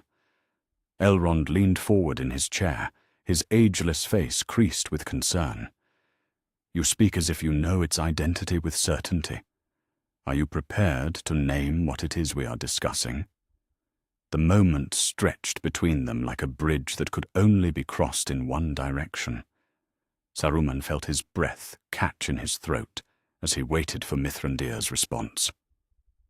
If the Grey Wizard spoke the truth here, if he named the ring for what it was, then everything would change. The pretenses that had sustained the White Council for decades would crumble. The careful balance of knowledge and ignorance that had allowed them to function would collapse, and they would be forced to confront realities that none of them were prepared to face. "I believe," Mithrandir said slowly, "that it is the One Ring, the Ring of Sauron, lost these many years but not destroyed as we had hoped." The silence that followed was profound, absolute, the kind of silence that accompanies the moment when long-feared possibilities become unavoidable truths. Saruman felt something cold and sharp settle in his chest, not surprise, for he had known this moment was coming, but a terrible clarity about what it would demand of him. Galadriel was the first to speak, her voice carrying undertones of power that made the air itself seem to shimmer. "If this is true, if the ring has indeed been found, then our previous strategies must be reconsidered entirely. The danger of leaving such an artifact in the hands of one who does not understand its nature." "The danger," Saruman interrupted, his voice cutting across hers with deliberate precision, "may be less than you fear. I have made extensive inquiries into this matter, and while the ring in question certainly possesses unusual properties, the evidence for its being the One Ring remains inconclusive. It was a lie, a carefully constructed, meticulously researched, absolutely necessary lie that he delivered with all the authority of his position and all the skill he had accumulated over millennia of study and debate. He supported it with references to conflicting historical accounts, with questions about the reliability of various witnesses, with subtle but persistent doubts about whether any of them possessed sufficient knowledge to make such a momentous identification with certainty. "The One Ring," he continued, warming to his theme, "was lost in the waters of the Anduin during Isildur's flight from the Gladden fields. The likelihood that it could have travelled so far from its point of loss, could have remained hidden for so long, only to appear in the possession of a creature dwelling beneath the misty mountains, strains credibility beyond the breaking point. Far more likely that we are dealing with one of the lesser rings, perhaps one of those created by the Gwaith y Myrddin in their early experiments with ringcraft." But even as he spoke, even as he marshalled his most persuasive arguments and deployed his most sophisticated reasoning, Saruman found himself watching Mithrandir's face with growing unease. The grey wizard listened to his presentation with the kind of patient attention that suggested respect for Saruman's scholarship. But there was something else in his expression, a sadness that seemed to go deeper than disappointment, deeper even than disagreement. It was the look of someone who understood exactly why the lies were being told, and who grieved for what those lies revealed about the one telling them. "Perhaps you are right," Mithrandir said, when Saruman finished his presentation. "Perhaps my fears are unfounded, my concerns premature. But even if the ring is not what I believe it to be, surely the prudent course would be to investigate more thoroughly, to examine it directly rather than relying on second-hand accounts and historical speculation." And there was the trap, laid out with such gentle precision that Saruman almost admired it, even as he felt its jaws closing around him. Mithrandir was not challenging his lies directly. That would have been crude, confrontational, unproductive. Instead, he was offering a path forward that would inevitably expose those lies while seeming to defer to Saruman's superior knowledge and authority. "Investigation carries its own risks," Saruman replied, allowing a note of concern to creep into his voice. "If the ring is indeed what you fear it to be, then direct examination might well alert our enemies to its location and endanger the very people we seek to protect. Better, surely, to err on the side of caution until we have exhausted all other avenues of inquiry." It was another lie, of course, but one that carried just enough truth to make it defensible.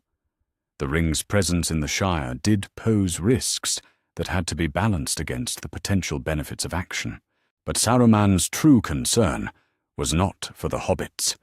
It was for his own carefully laid plans, his own position in the game of power and knowledge that had consumed his existence for longer than he cared to contemplate. The discussion continued for hours, moving through the careful stages of diplomatic disagreement that characterized all meetings of the White Council. Other voices were raised, other concerns expressed, other possibilities explored. But beneath it all, Saruman was increasingly aware of a fundamental shift in the dynamics that had governed their relationship for so long. For the first time since their arrival at the Grey Havens, Mithrandir was not deferring to his authority or seeking his guidance. The Grey Wizard spoke with the quiet confidence of someone who knew he was right, who possessed knowledge that transcended mere scholarship or strategic analysis. When others asked questions, they turned to Mithrandir for answers. When doubts were raised, they looked to him for reassurance. When decisions needed to be made, they waited for his judgment. And through it all, Saruman found himself increasingly isolated, defending positions that felt more and more hollow with each passing hour. His lies required other lies to support them. His arguments demanded increasingly complex justifications. His authority rested on foundations that grew more unstable each time they were tested. But what disturbed him most was not the practical difficulty of maintaining his deceptions. It was the growing realization of what those deceptions revealed about what he had become. Every lie he told, every truth he concealed, every manipulation he deployed, all of it was being catalogued by a mind that had once respected him, that had once looked to him for guidance and wisdom and leadership.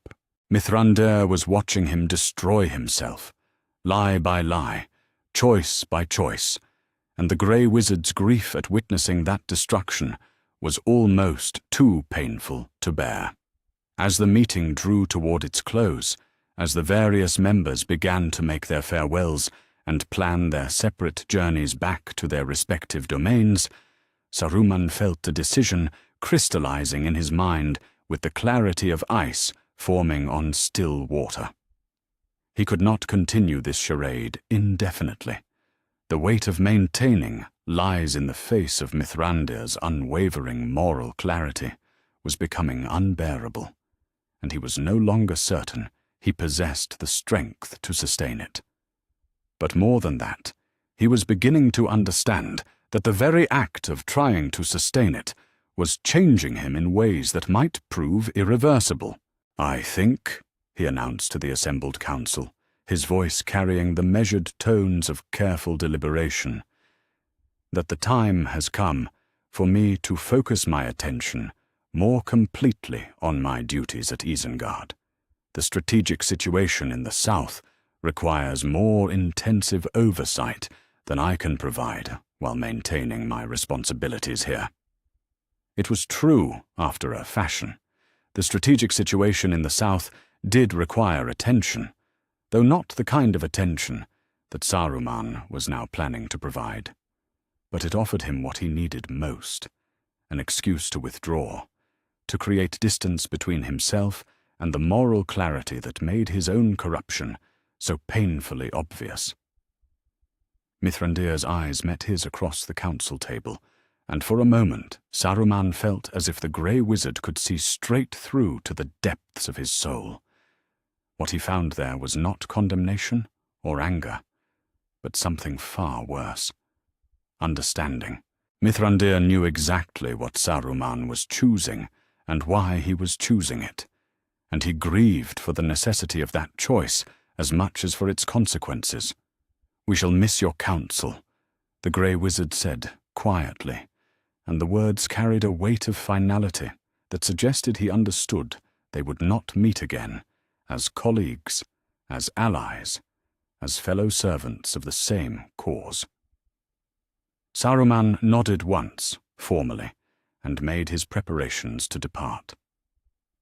As he walked from the hall where he had presided over so many momentous decisions, where he had guided the wisdom of ages toward the protection of the free peoples, he felt something that might have been relief warring with something that felt unmistakably like loss. Behind him, he knew, Mithrandir and the others would continue their work without his guidance, would make their decisions based on principles that he had once shared, but could no longer bring himself to embrace.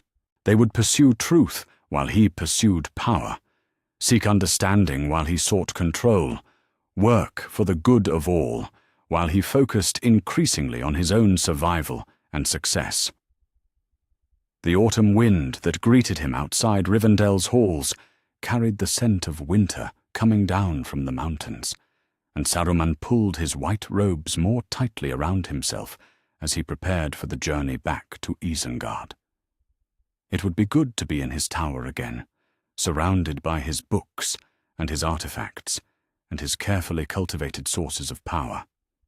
It would be good to be away from eyes that saw too clearly, from principles that shone too brightly, from the constant reminder of what he had been and what he was becoming.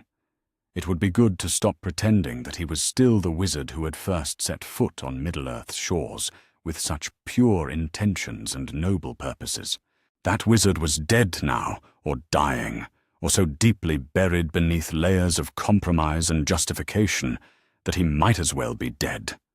What remained was someone harder, colder, more practical in his approach to the realities of power and its proper use.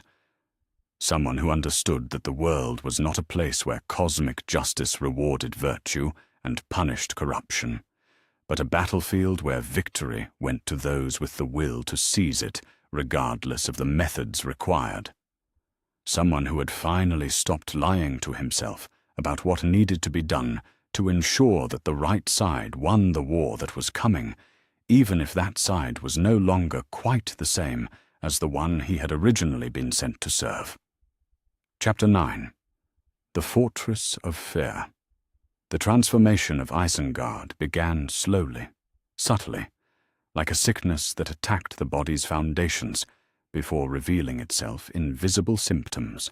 In the months following his withdrawal from the White Council, Saruman told himself that the changes were necessary improvements, strategic adaptations to meet the evolving threats that faced the Free Peoples.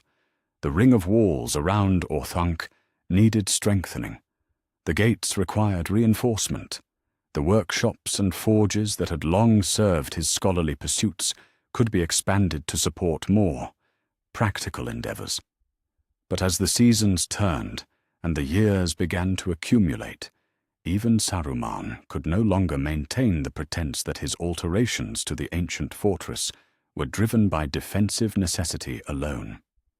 What he was creating was not a stronghold designed to protect the innocent, but something altogether darker, a machine of war that could project force across vast distances, that could breed and equip armies capable of challenging the established order of Middle-earth. The Uruk-hai were his masterpiece, the culmination of decades of careful experimentation with the principles he had first explored in those early, tentative studies of orcish breeding and enhancement. But where his initial work had been driven by scholarly curiosity and strategic analysis, this new project carried the weight of desperate necessity. The creatures that emerged from his breeding pits were larger than ordinary orcs, stronger, more intelligent, and, most importantly, free from the traditional weakness that sunlight imposed on their lesser kin. Standing in the depths of Orthanc's lower levels, watching as the latest generation of his warriors took their first breaths in chambers lit by the hellish glow of forge fires, Saruman felt something that was not quite pride and not quite horror stirring in his chest. These beings were his creation in the most literal sense, shaped by his will, enhanced by his knowledge, brought into existence to serve purposes that their natural evolution had never intended. They were powerful, efficient, perfectly adapted to the tasks he would require of them. They were also abominations. The thought came to him unbidden, carrying with it echoes of moral clarity that he had spent considerable effort learning to suppress. Once, he would have recoiled from the very idea of creating sentient beings whose only purpose was warfare and destruction. Once, the notion of breeding slaves, for that was what they were, however he might choose to define them otherwise, would have struck him as the kind of evil that justified any sacrifice to prevent. But once was a luxury he could no longer afford. The cosmic order had made its preferences clear through the elevation of Mithrandir, through the miraculous adventures of Baggins, through the countless small signs that suggested divine favor was being deployed to ensure that power remained in the hands of those too naive to use it properly. If the forces of light were determined to handicap themselves through misguided idealism, then someone had to be prepared to make the hard choices that victory actually required. The irony was not lost on him. In creating weapons to ensure the triumph of good, he had been forced to employ methods that the supposedly wise would consider evil. In seeking to preserve the free peoples from domination, he had become a dominator himself. In trying to prevent the victory of darkness, he had been compelled to embrace techniques that belonged more properly to shadow than to light. But irony, like moral purity, was another luxury that had no place in the practical business of winning wars. The first contact with Mordor came not through his own initiative, but through theirs. A voice in the darkness, carried on winds that blew from no earthly quarter, whispered to him in the small hours of a winter night, when the barriers between thought and dream grew thin. At first, he dismissed it as the product of exhaustion and stress, the inevitable mental noise that accompanied extended periods of intense magical work. But the voice persisted, night after night, offering not temptation, but something far more seductive: understanding. "You see the truth that others refuse to acknowledge," the voice murmured, its tones carrying harmonics of power that Saruman recognized from his own deepest studies. "You understand that victory requires tools that the weak-minded call evil. We appreciate such clarity of thought, such freedom from the limitations that cripple lesser minds."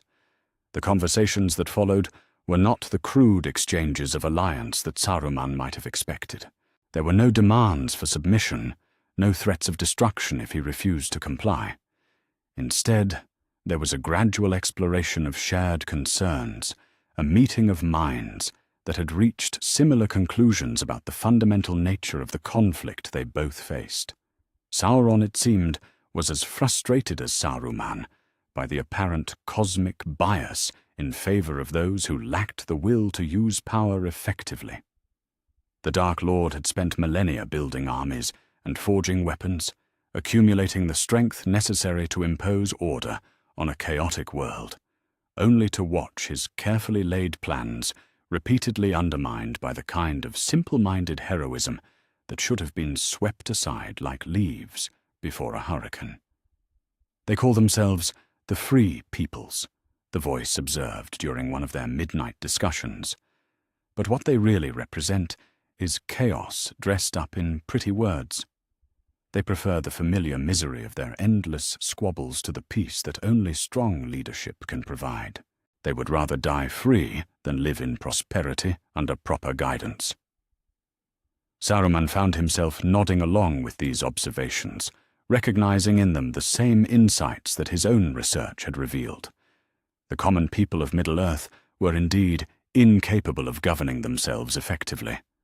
Left to their own devices, they fought endless wars over trivial disputes, wasted their resources on immediate gratification rather than long-term stability, and consistently chose leaders who told them what they wanted to hear rather than what they needed to know.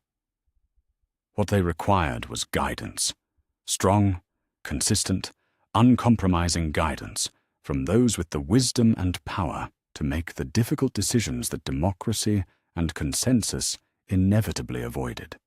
They needed leaders who understood that sometimes kindness had to be cruel, that sometimes freedom had to be constrained, that sometimes the many had to be sacrificed for the good of the whole. "You understand," the voice continued, and Saruman could hear something like gratitude in its depths.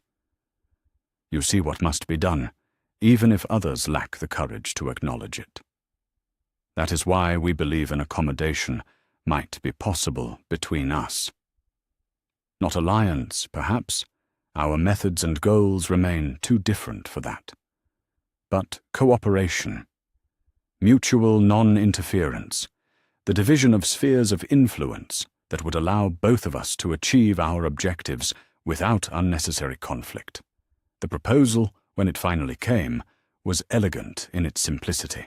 Sauron would focus his attention on the eastern and southern lands, building his realm in Mordor while avoiding any interference with the northwestern territories that fell under Saruman's natural sphere of influence. In exchange, Saruman would refrain from supporting any direct military action against Mordor, would provide intelligence about the movements and plans of his former colleagues, and would ensure that when the final confrontation came, the forces of good would find themselves fighting on multiple fronts without the unified leadership that had always been their greatest strategic advantage. It was not, Saruman told himself, truly betrayal. His fundamental goal remained the protection of the free peoples from domination by forces that sought their destruction. The difference was that he had come to understand that the greatest threat to their long-term survival was not the Dark Lord's armies, but their own inability to accept the kind of strong leadership that could actually protect them. When Sauron inevitably revealed himself and began his march toward total victory, the free peoples would have two choices: surrender to darkness or accept salvation from the only source powerful enough to provide it. Saruman's armies, battle-tested and strategically positioned, would sweep down from Isengard to drive back the forces of Mordor and impose the kind of order that democratic institutions had never managed to achieve. The people would resist at first, of course. They always did. But once they experienced the benefits of competent governance, the end of petty wars, the efficient allocation of resources, the security that came from knowing that difficult decisions were being made by those qualified to make them, they would come to appreciate what had been given to them. Perhaps not immediately, perhaps not willingly, but eventually they would understand that their freedom to make bad choices had been a luxury they could not afford. As the years passed and his preparations grew more elaborate, as his Uruk-hai multiplied and his network of informants expanded across the western lands, Saruman found himself spending increasing amounts of time in the depths of Orthanc, away from the sunlight that had once been so welcoming, away from the open sky that had once seemed to promise infinite possibilities. The world above had become a source of anxiety and frustration, filled as it was with the constant reminders of his former naivety and the persistent presence of those who represented everything he was working to replace. Better to remain here, in the depths of stone and metal and carefully controlled flame, where the laws of cause and effect operated according to principles he understood and controlled. Better to focus on the work at hand, rather than dwelling on questions of motivation and justification that served no productive purpose. Better to be practical about what needed to be done, rather than sentimental about what he might have preferred to do in a more perfect world. The fortress that rose around him was magnificent in its efficiency, terrible in its implications. Every wall spoke of purpose, ruthlessly pursued. Every gate opened onto possibilities that would have terrified the designer of the original structure. What had once been a place of learning and contemplation had become something altogether more focused, a weapon aimed at the heart of everything that Mithrandir and his allies held dear. But even as Saruman marveled at his achievement, even as he counted the growing strength of his armies and calculated the advantages that his strategic position would provide in the conflicts to come, he could not entirely escape the knowledge of what he had become. The wizard who had once walked the shores of Middle-earth with such pure intentions had been transformed into something that those same intentions would have condemned without hesitation. The irony was perfect, terrible, and utterly inescapable. In his fear of failing to protect the free peoples from domination, he had made himself into a dominator.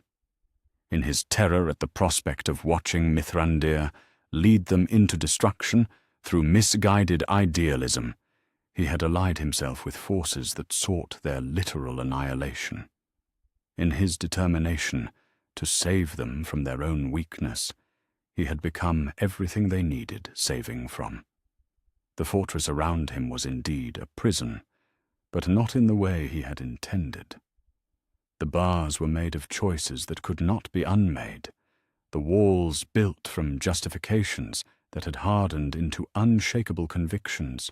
He had locked himself away, not from the world's dangers, but from its possibilities for redemption, from the chance to remember what he had originally been sent to protect, and why that protection had seemed worth any sacrifice. But the locks were of his own making, and deep in the blackest hours of the night, when even the voices from Mordor fell silent and left him alone with his thoughts, Saruman sometimes wondered whether he still possessed the keys to his own liberation. He always concluded that he did not. And perhaps more troubling still, he was no longer entirely certain that he wanted to find them. Chapter 10. The Breaking of the Fellowship. The Palantir showed him everything in crystalline detail, each moment of the Fellowship's desperate flight, rendered with the terrible clarity that only the seeing stones could provide. Saruman watched from his chamber atop Orthanc as his Uruk-hai closed in on their quarry, tracking the small band of travelers through the wild lands east of the Misty Mountains with the relentless efficiency he had bred into them over long years of careful refinement. It was, he told himself, a necessary action. The ring could not be allowed to reach Mordor. On that point, his goals and those of his former allies remained aligned. But neither could it be permitted to fall into Mithrandir's hands, where it would undoubtedly be wasted on the kind of small-scale interventions that had always characterized the Grey Wizard's approach to power. Better by far that it should come to Isengard, where it could be studied properly, where its potential could be unlocked by one who understood the true scope of what victory required.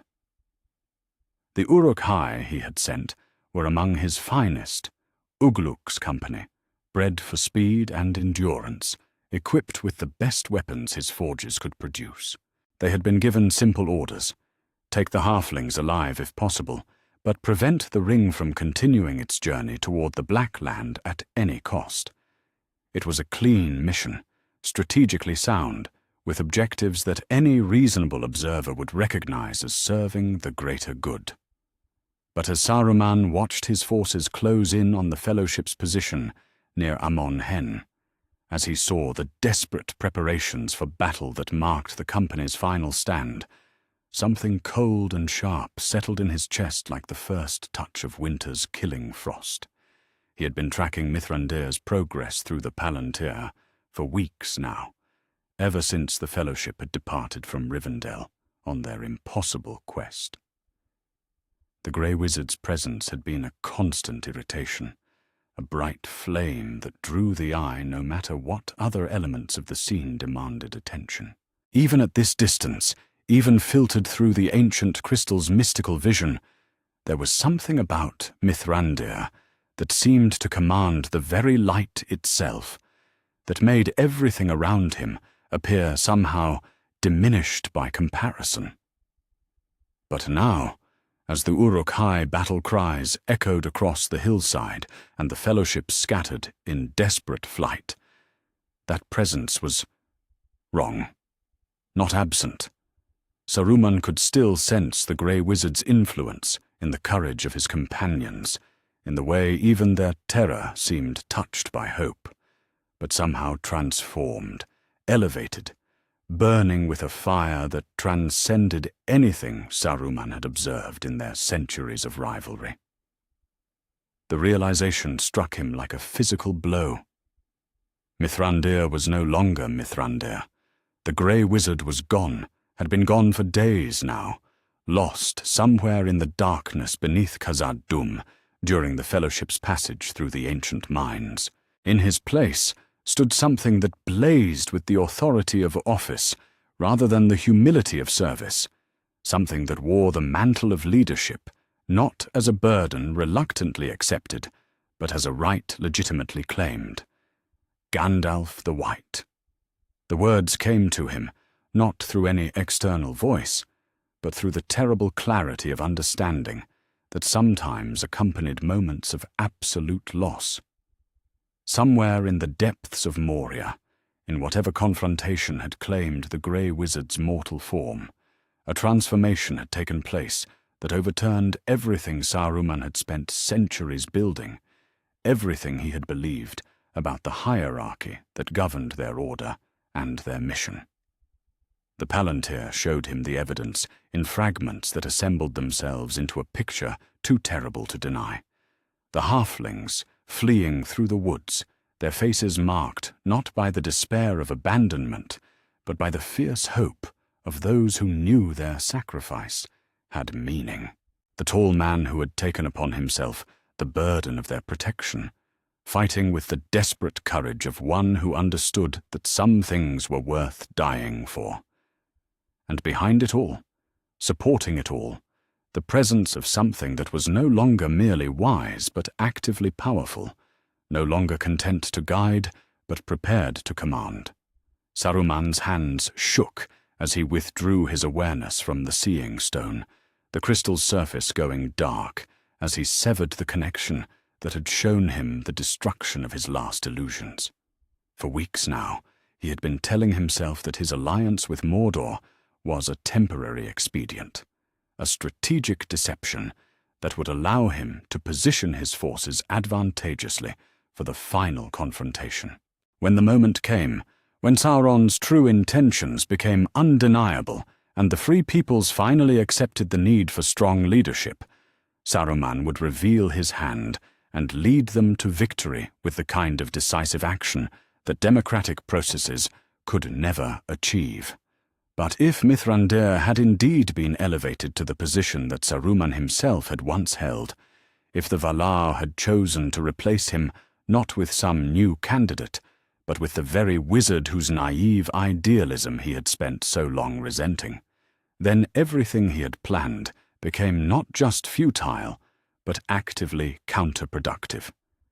Gandalf the White would not need Saruman's guidance to coordinate the forces of good. Gandalf the White would not hesitate in the face of difficult choices or handicap himself through misplaced scruples about the methods required for victory. Gandalf the White would be everything that Saruman had always claimed to be, but with the moral authority that Saruman had sacrificed in pursuit of practical effectiveness. The irony was almost too brutal to comprehend. In his fear of being replaced by someone unworthy, he had made choices that rendered him genuinely unworthy. In his terror at the prospect of watching Mithrandir lead the Free Peoples to destruction through insufficient ruthlessness, he had driven himself into alliance with forces that sought their literal annihilation. In his determination to prove that he deserved the position of leadership more than his rival, he had demonstrated with perfect clarity that his rival was indeed the better choice. Standing in his study, as reports continued to arrive from the scattered battlefield, the Fellowship broken, the halflings taken, the mission apparently accomplished according to his original objectives, Saruman felt the weight of recognition settling over him like a burial shroud. This was not victory. This was not even the beginning of victory. This was the moment when all his careful plans revealed themselves as elaborate monuments to his own spiritual poverty. The Uruk-hai would bring him the ring, if they had managed to recover it from the chaos of battle. His forges would study its construction, his scholars would decode its powers, his strategic mind would devise ways to turn its capabilities toward the achievement of his goals.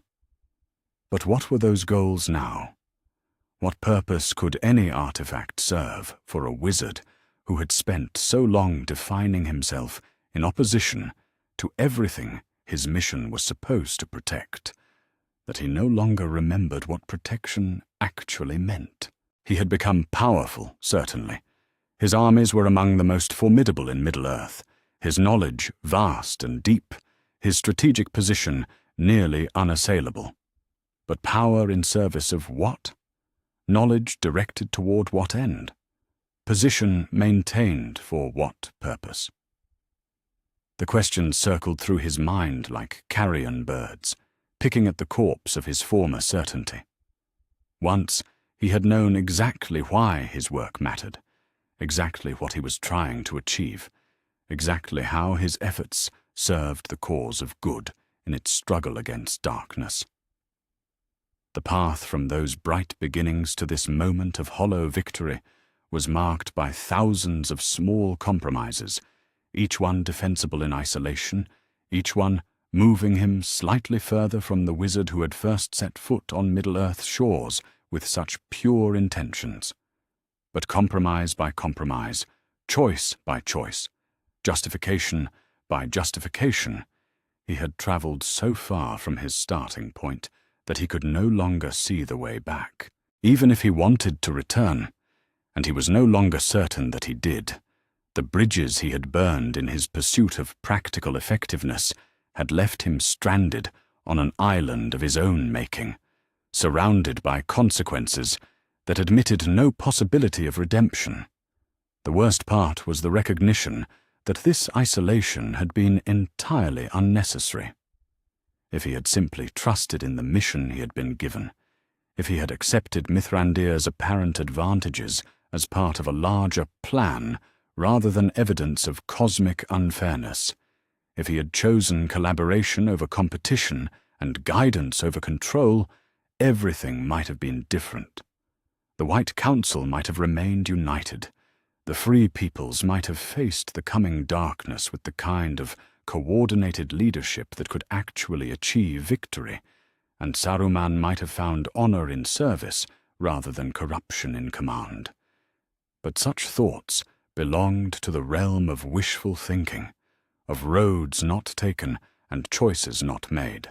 The reality he had created through his own decisions was far grimmer. Armies that served darkness while believing they fought for light, alliances that betrayed everything they claimed to protect, and at the center of it all, a wizard who had become so lost in the labyrinth of his own rationalizations that he could no longer find his way to simple truth. The reports from Amun-Hen continued to arrive throughout the night, carried by ravens and wolves and stranger messengers that moved through shadow rather than sunlight. The fellowship was indeed broken, scattered to the four winds by the fury of his attack. But the ring remained elusive, its location unclear, its fate uncertain.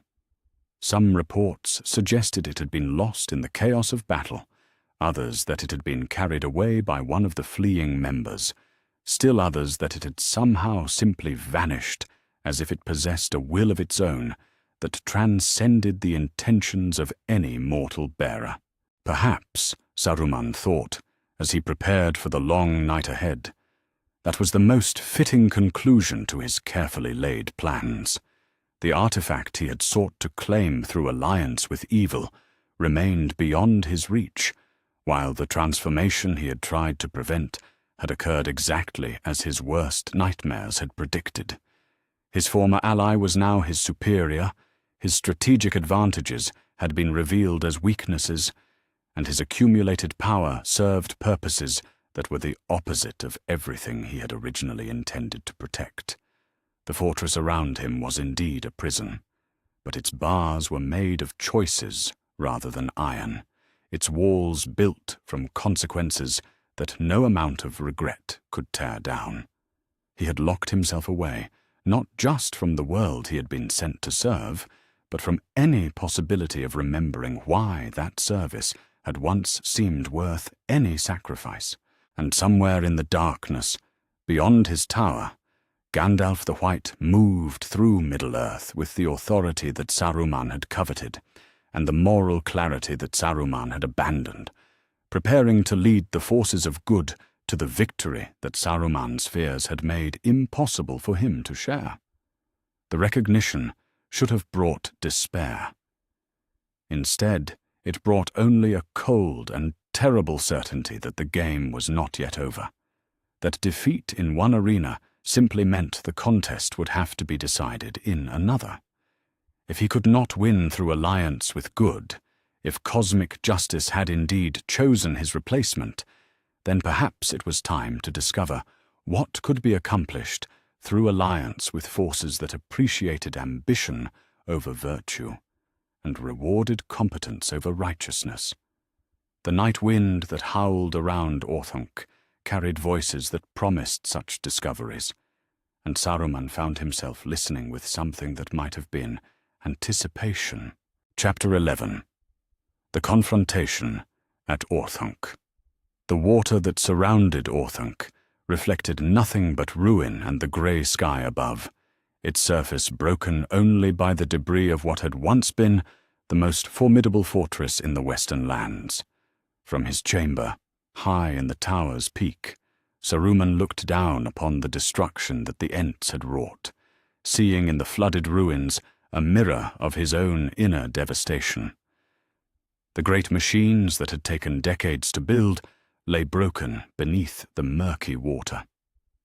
Their purpose ended, their power scattered like leaves before an autumn storm. He had watched it all through the windows of his prison. For prison was what Orthanc had become now, its gates sealed by the very creatures he had helped to torment, its walls rising around him like the bars of a cage built from his own choices. The tree-herds had come in the night with a fury that spoke of ancient griefs awakened, and all his careful preparations, all his accumulated power, had proven as fragile as morning mist before their wrath. But even the sight of his life's work lying in ruins could not compare to the terror that settled in his chest when he saw the riders approaching across the flooded ground. There, mounted on Shadowfax, with the bearing of one who commanded rather than counseled, rode the figure that had haunted his nightmares for longer than he cared to remember. Gandalf the White. Even at this distance, even filtered through the crystal windows of Orthanc, the transformed wizard's presence blazed with an authority that made Saruman's own diminished power seem like candlelight beside the sun. This was what he had feared most, what he had spent centuries trying to prevent through alliance and betrayal and every form of compromise his desperate mind could devise. And now it rode toward his prison with the inexorable certainty of judgment itself. Saruman withdrew from the window, his white robes, once the symbol of his rank, now merely an empty echo of what he had lost, rustling in the silence of his chamber. Around him lay the accumulated treasures of his long exile. Books that held the wisdom of ages, artifacts that channeled powers beyond mortal comprehension, maps that detailed every secret path and hidden stronghold in Middle-earth. All of it useless now, all of it reduced to the status of curiosities that might entertain him in the years of captivity that stretched ahead. But perhaps there was still time for one final performance, one last attempt to salvage something from the wreckage of his ambitions. If he could not win, if redemption was indeed impossible, perhaps he could at least maintain his dignity in defeat. Perhaps he could face his greatest fear with the bearing of one who had been, however briefly, among the mighty of the earth. The sound of voices drifted up from below. King Theoden's rough tones, the clear notes of Aragorn's commands, and beneath them all, the quiet authority that belonged to Gandalf the White. Saruman had no need to strain his ears to hear their words. He knew why they had come, knew what judgment they carried with them from the distant halls where such decisions were made. The only question that remained was whether he could meet that judgment with something resembling the wisdom he had once possessed. When the call came, "Saruman, come down," it carried the weight of absolute authority, the voice of one who spoke not merely for himself, but for powers that transcended the petty concerns of individual ambition. Saruman felt his legs tremble as he made his way to the balcony that looked down upon his visitors, felt his carefully prepared words scatter like ash before the reality of what he was about to face. Below him stood the representatives of everything he had sought to protect, and had instead betrayed. Theoden, King of Rohan, whose people had suffered under the shadow of Saruman's ambition. Aragorn, the returned king, whose throne Saruman had hoped to influence through alliance with darker powers.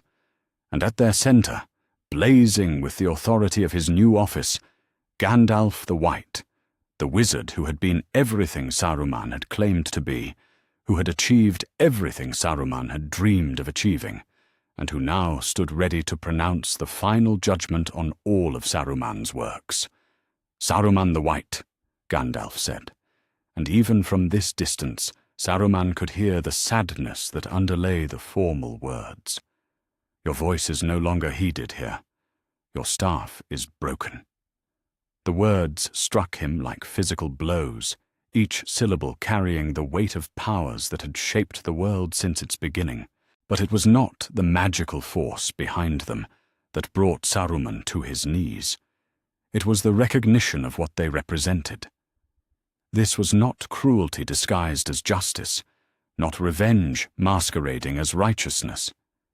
This was simply the acknowledgement of what Saruman himself had always known, deep in the buried depths of his heart, where truth could not be rationalized away. He had never been worthy. All his fears, all his jealousies, all his desperate schemes to prevent Gandalf from replacing him, they had been founded on the terrible knowledge that such replacement was not just possible but inevitable, not because of cosmic injustice or divine favoritism, but because he, Saruman the White, had never possessed the fundamental qualities that true leadership required. "I am Saruman of many colors," he heard himself say, the words spilling out of him like water from a broken vessel. Even as he spoke, he could hear the hollow ring of his own voice, the desperate attempt to maintain some semblance of authority in the face of its complete collapse. He spoke of order and knowledge, of the folly of their actions and the wisdom of surrender. But beneath his words lay nothing but the vast emptiness of a spirit that had consumed itself in pursuit of something it could never truly possess. Gandalf listened to it all with the patience of one who understood exactly what was happening, who could see past the grandiose rhetoric to the broken wizard beneath. When Saruman finished his speech, when the last echoes of his defiance faded into the silence of the flooded vale, the White Wizard's response carried the weight of final judgment. "Saruman, your staff is broken." The crack that followed was not just the sound of ancient wood splintering under supernatural force.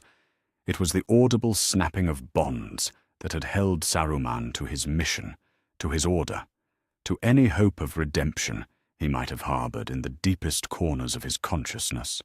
The power that had sustained him for millennia drained away like water through a broken dam, leaving behind only the hollow shell of what he had once been. But even as his staff shattered and his power fled, even as he felt himself cast out from the order that had defined his existence since the beginning of time, Saruman experienced something that might have been relief, The pretense was over. The long charade of wisdom and authority and righteous purpose had finally ended. For the first time in centuries, he no longer had to maintain the fiction that he was something other than what his choices had made him. "Go!" Gandalf commanded, and in that single word, Saruman heard not hatred, but something far more devastating. Pity. Pity for the wizard who had possessed every advantage, every opportunity for greatness, and had squandered them all in pursuit of a shadow that had never been real. Pity for the mind that had been capable of such wisdom, and had chosen instead the bitter comfort of resentment and fear. As Saruman withdrew into the depths of Orthanc, as he contemplated the long years of exile that stretched before him like an endless road leading nowhere, he found himself thinking about the paths that had brought him to this moment. How different might things have been if he had chosen trust over suspicion, collaboration over competition, growth over stagnation.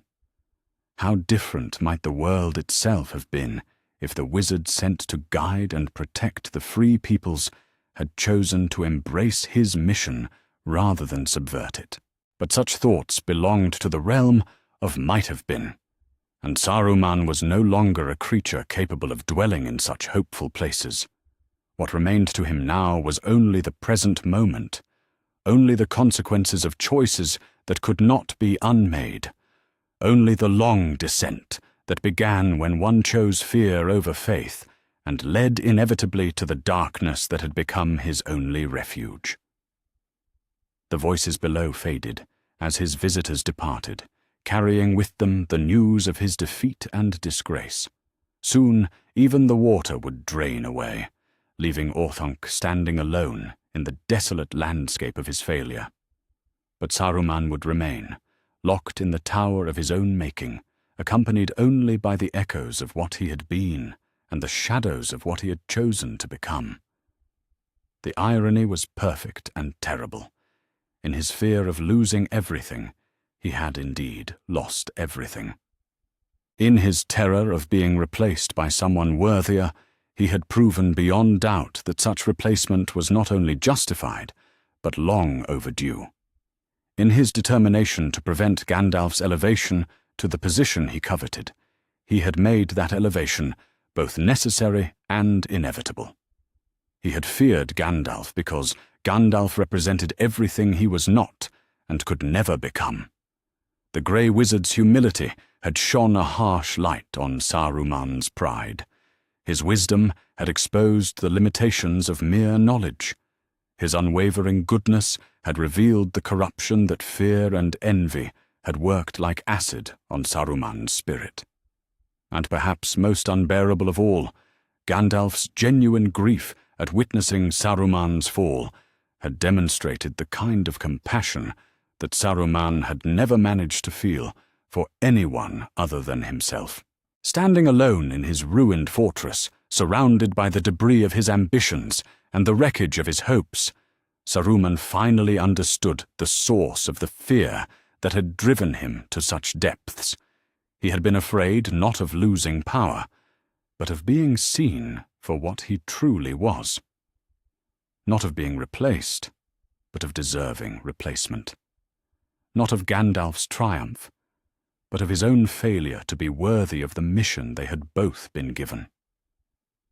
The recognition came too late for redemption, too late for change, too late for anything but the bitter satisfaction of finally understanding the enemy that had destroyed him from within. But understanding, even understanding that arrived in the hour of defeat, was still a form of wisdom. It was perhaps the first genuine wisdom Saruman had achieved in centuries. Chapter 12. The Price of Fear. The road north from Isengard was longer than Saruman had remembered, each mile stretching into eternity beneath the grey sky of early winter.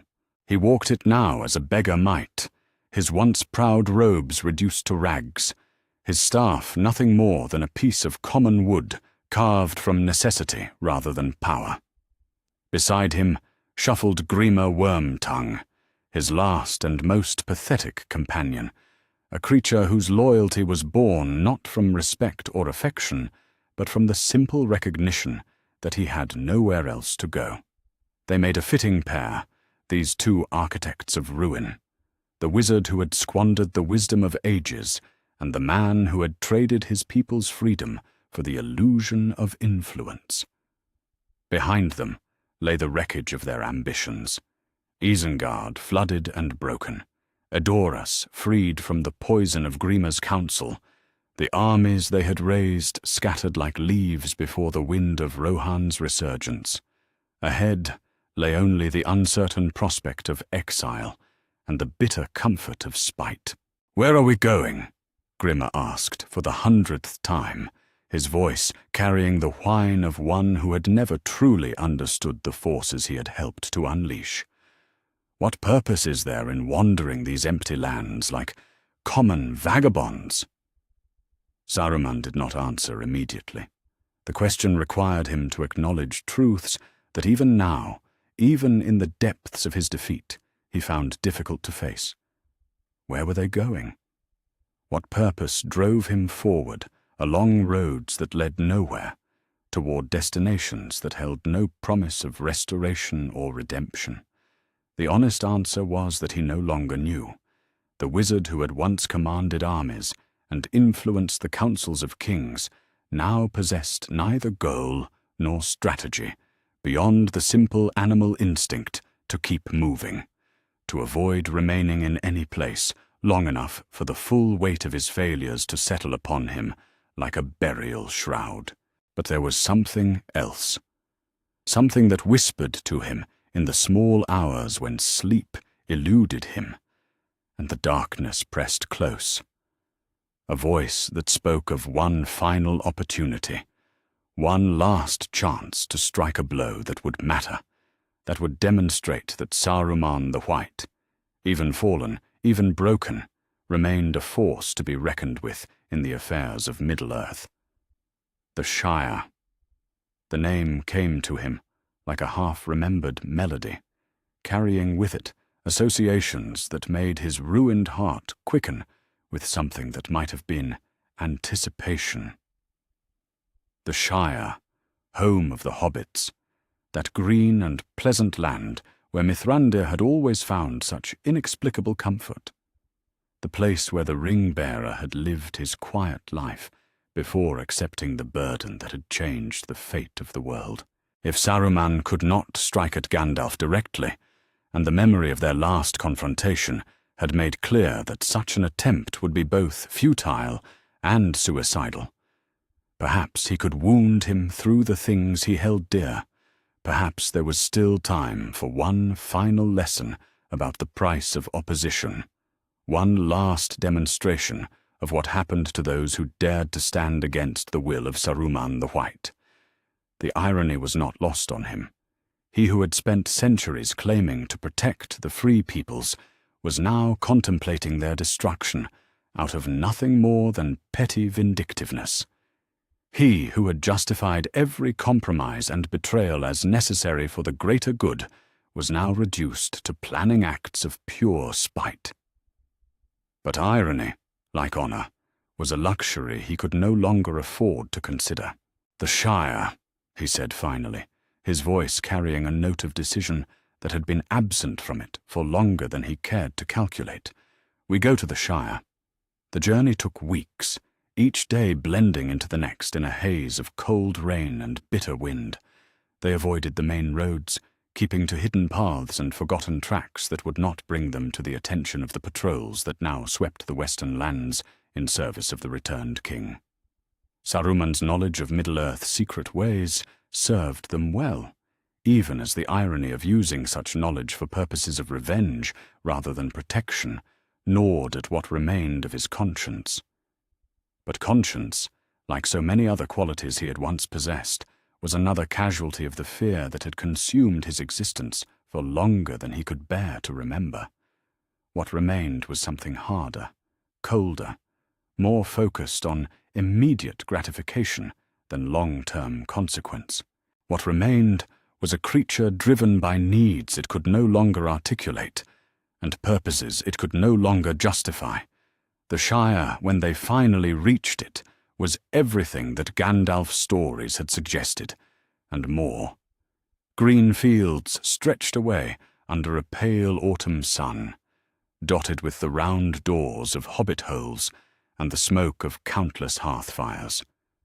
Gardens displayed the kind of careful tending that spoke of generations devoted to peaceful cultivation, while well-maintained roads connected communities that had never known the touch of war or the weight of oppression. It was, Saruman realized with a pang, that surprised him with its intensity, exactly the kind of place he had once been sent to protect. The free peoples at their best, living in harmony with both the land and each other, pursuing simple pleasures and honest work without the corruption that power inevitably brought to those who wielded it. This was what he had been meant to preserve, what his mission had originally been designed to serve, and now he had come to destroy it. The campaign that followed was brief, brutal, and utterly without honor. Using Grima's talent for corruption and his own knowledge of how fear could be weaponized, Saruman introduced the Shire to concepts it had never needed to understand: arbitrary authority, economic exploitation, the systematic destruction of everything that made life worth living. Factories rose where gardens had flourished, armed ruffians replaced the gentle constables who had once kept the peace, and the green land began to darken under a pall of smoke and despair. But even as he watched his plans unfold with the efficiency that had always marked his work, even as he felt the bitter satisfaction of finally achieving something that would genuinely pain Mithrandir when news of it reached him, Saruman found himself haunted by a recognition that he could not dismiss. This was what fear had made of him. This was the final destination of a journey that had begun with the best of intentions and the purest of purposes. The wizard who had once stood at the Grey Havens as a champion of light and hope had become something that brought darkness and despair to places that had never known either.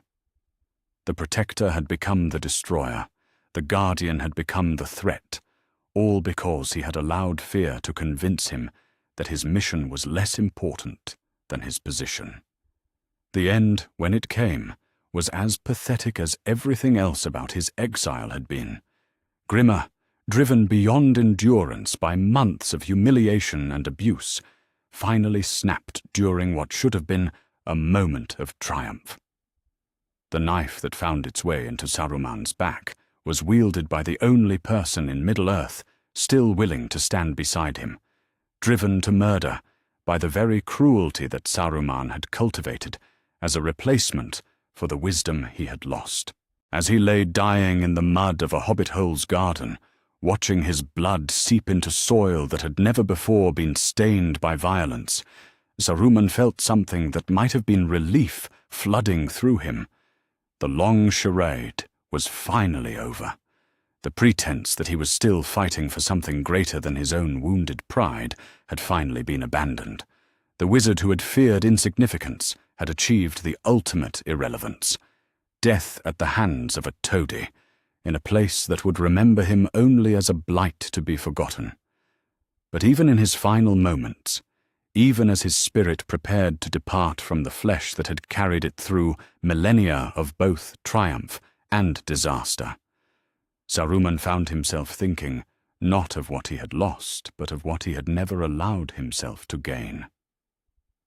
Gandalf's sadness when news of his death reached the Grey Wizard was, Saruman somehow knew, not the satisfaction of victory over a defeated enemy, but genuine grief for the loss of what might have been. The White Wizard mourned not Saruman's passing, but the friendship they had never shared, the collaboration they had never attempted, the mutual respect that fear and pride had made impossible.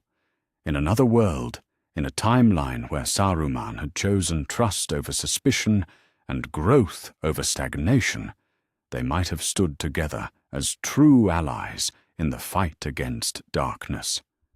They might have combined Gandalf's wisdom with Saruman's knowledge, the White's authority with the Grey's compassion, to create something greater than either could have achieved alone. The Free Peoples might have faced the shadows of their age with the kind of unified leadership that could have prevented much of the suffering that had marked the long years of the Third Age's ending. But that was the world of might have been, and Saruman was no longer a creature with any claim to such hopeful places. What he had chosen instead was the world of consequences, where fear bred fear and isolation bred corruption, where the very things he had sought to prevent had been made inevitable by his attempts to prevent them. The last thing he saw before the darkness claimed him was not the faces of his enemies or the ruins of his ambitions, but a memory of the wizard he had been at the very beginning, young by the standards of their kind, idealistic, burning with genuine desire to serve something greater than himself. That wizard had been capable of joy, of friendship, of the kind of simple trust that made cooperation possible and growth inevitable. That wizard had died long before the body in the Shire garden breathed its last. He had been killed not by any external enemy, but by the fear that had whispered to him in moments of doubt, that had convinced him that protecting his position was more important than fulfilling his mission, that had transformed every perceived slight into a cosmic injustice demanding redress. Fear had been his true enemy all along, not Gandalf, not the cosmic order, not the apparent injustices that had driven him to such desperate measures. Fear of inadequacy, fear of replacement, fear of being seen for what he was, rather than what he claimed to be. That fear had consumed everything good in him, had twisted every virtue into a weapon against the very people he had been sent to serve, had made him the architect of his own destruction and the destroyer of everything he had once held dear. And in the end, that fear had cost him not just his power or his position or his life, but something far more precious, the chance to be remembered as someone who had tried to do good in a world that needed goodness, who had chosen light when darkness would have been easier, who had served something greater than himself, even when that service demanded sacrifice. Instead, he would be remembered, if he was remembered at all, as a cautionary tale about what happened when fear became the master, and wisdom became its slave. A reminder that the greatest enemies were often not those who opposed you from without, but those that you cultivated within your own heart through the choices you made and the path you chose to follow. The Shire would heal, would grow green again, would forget the shadow that had briefly darkened its borders. The Free Peoples would rebuild what had been damaged, would learn from what had been lost, would continue their long journey toward whatever destiny awaited them in the ages to come. But Saruman's story was finished, and its ending was written in the muddy earth of a garden where flowers would grow again, long after his name had been forgotten by all save those who study the histories of how wisdom can be lost and fear can triumph over everything that makes existence meaningful. In the end, he had feared Gandalf because Gandalf represented everything he was not, humble where Saruman was proud, wise where Saruman was merely learned, good where Saruman had become something else entirely. And that fear had destroyed him more completely than any external enemy ever could have managed, leaving behind only the bitter lesson that the greatest darkness is often the shadow cast by those who turn away from the light they were meant to defend.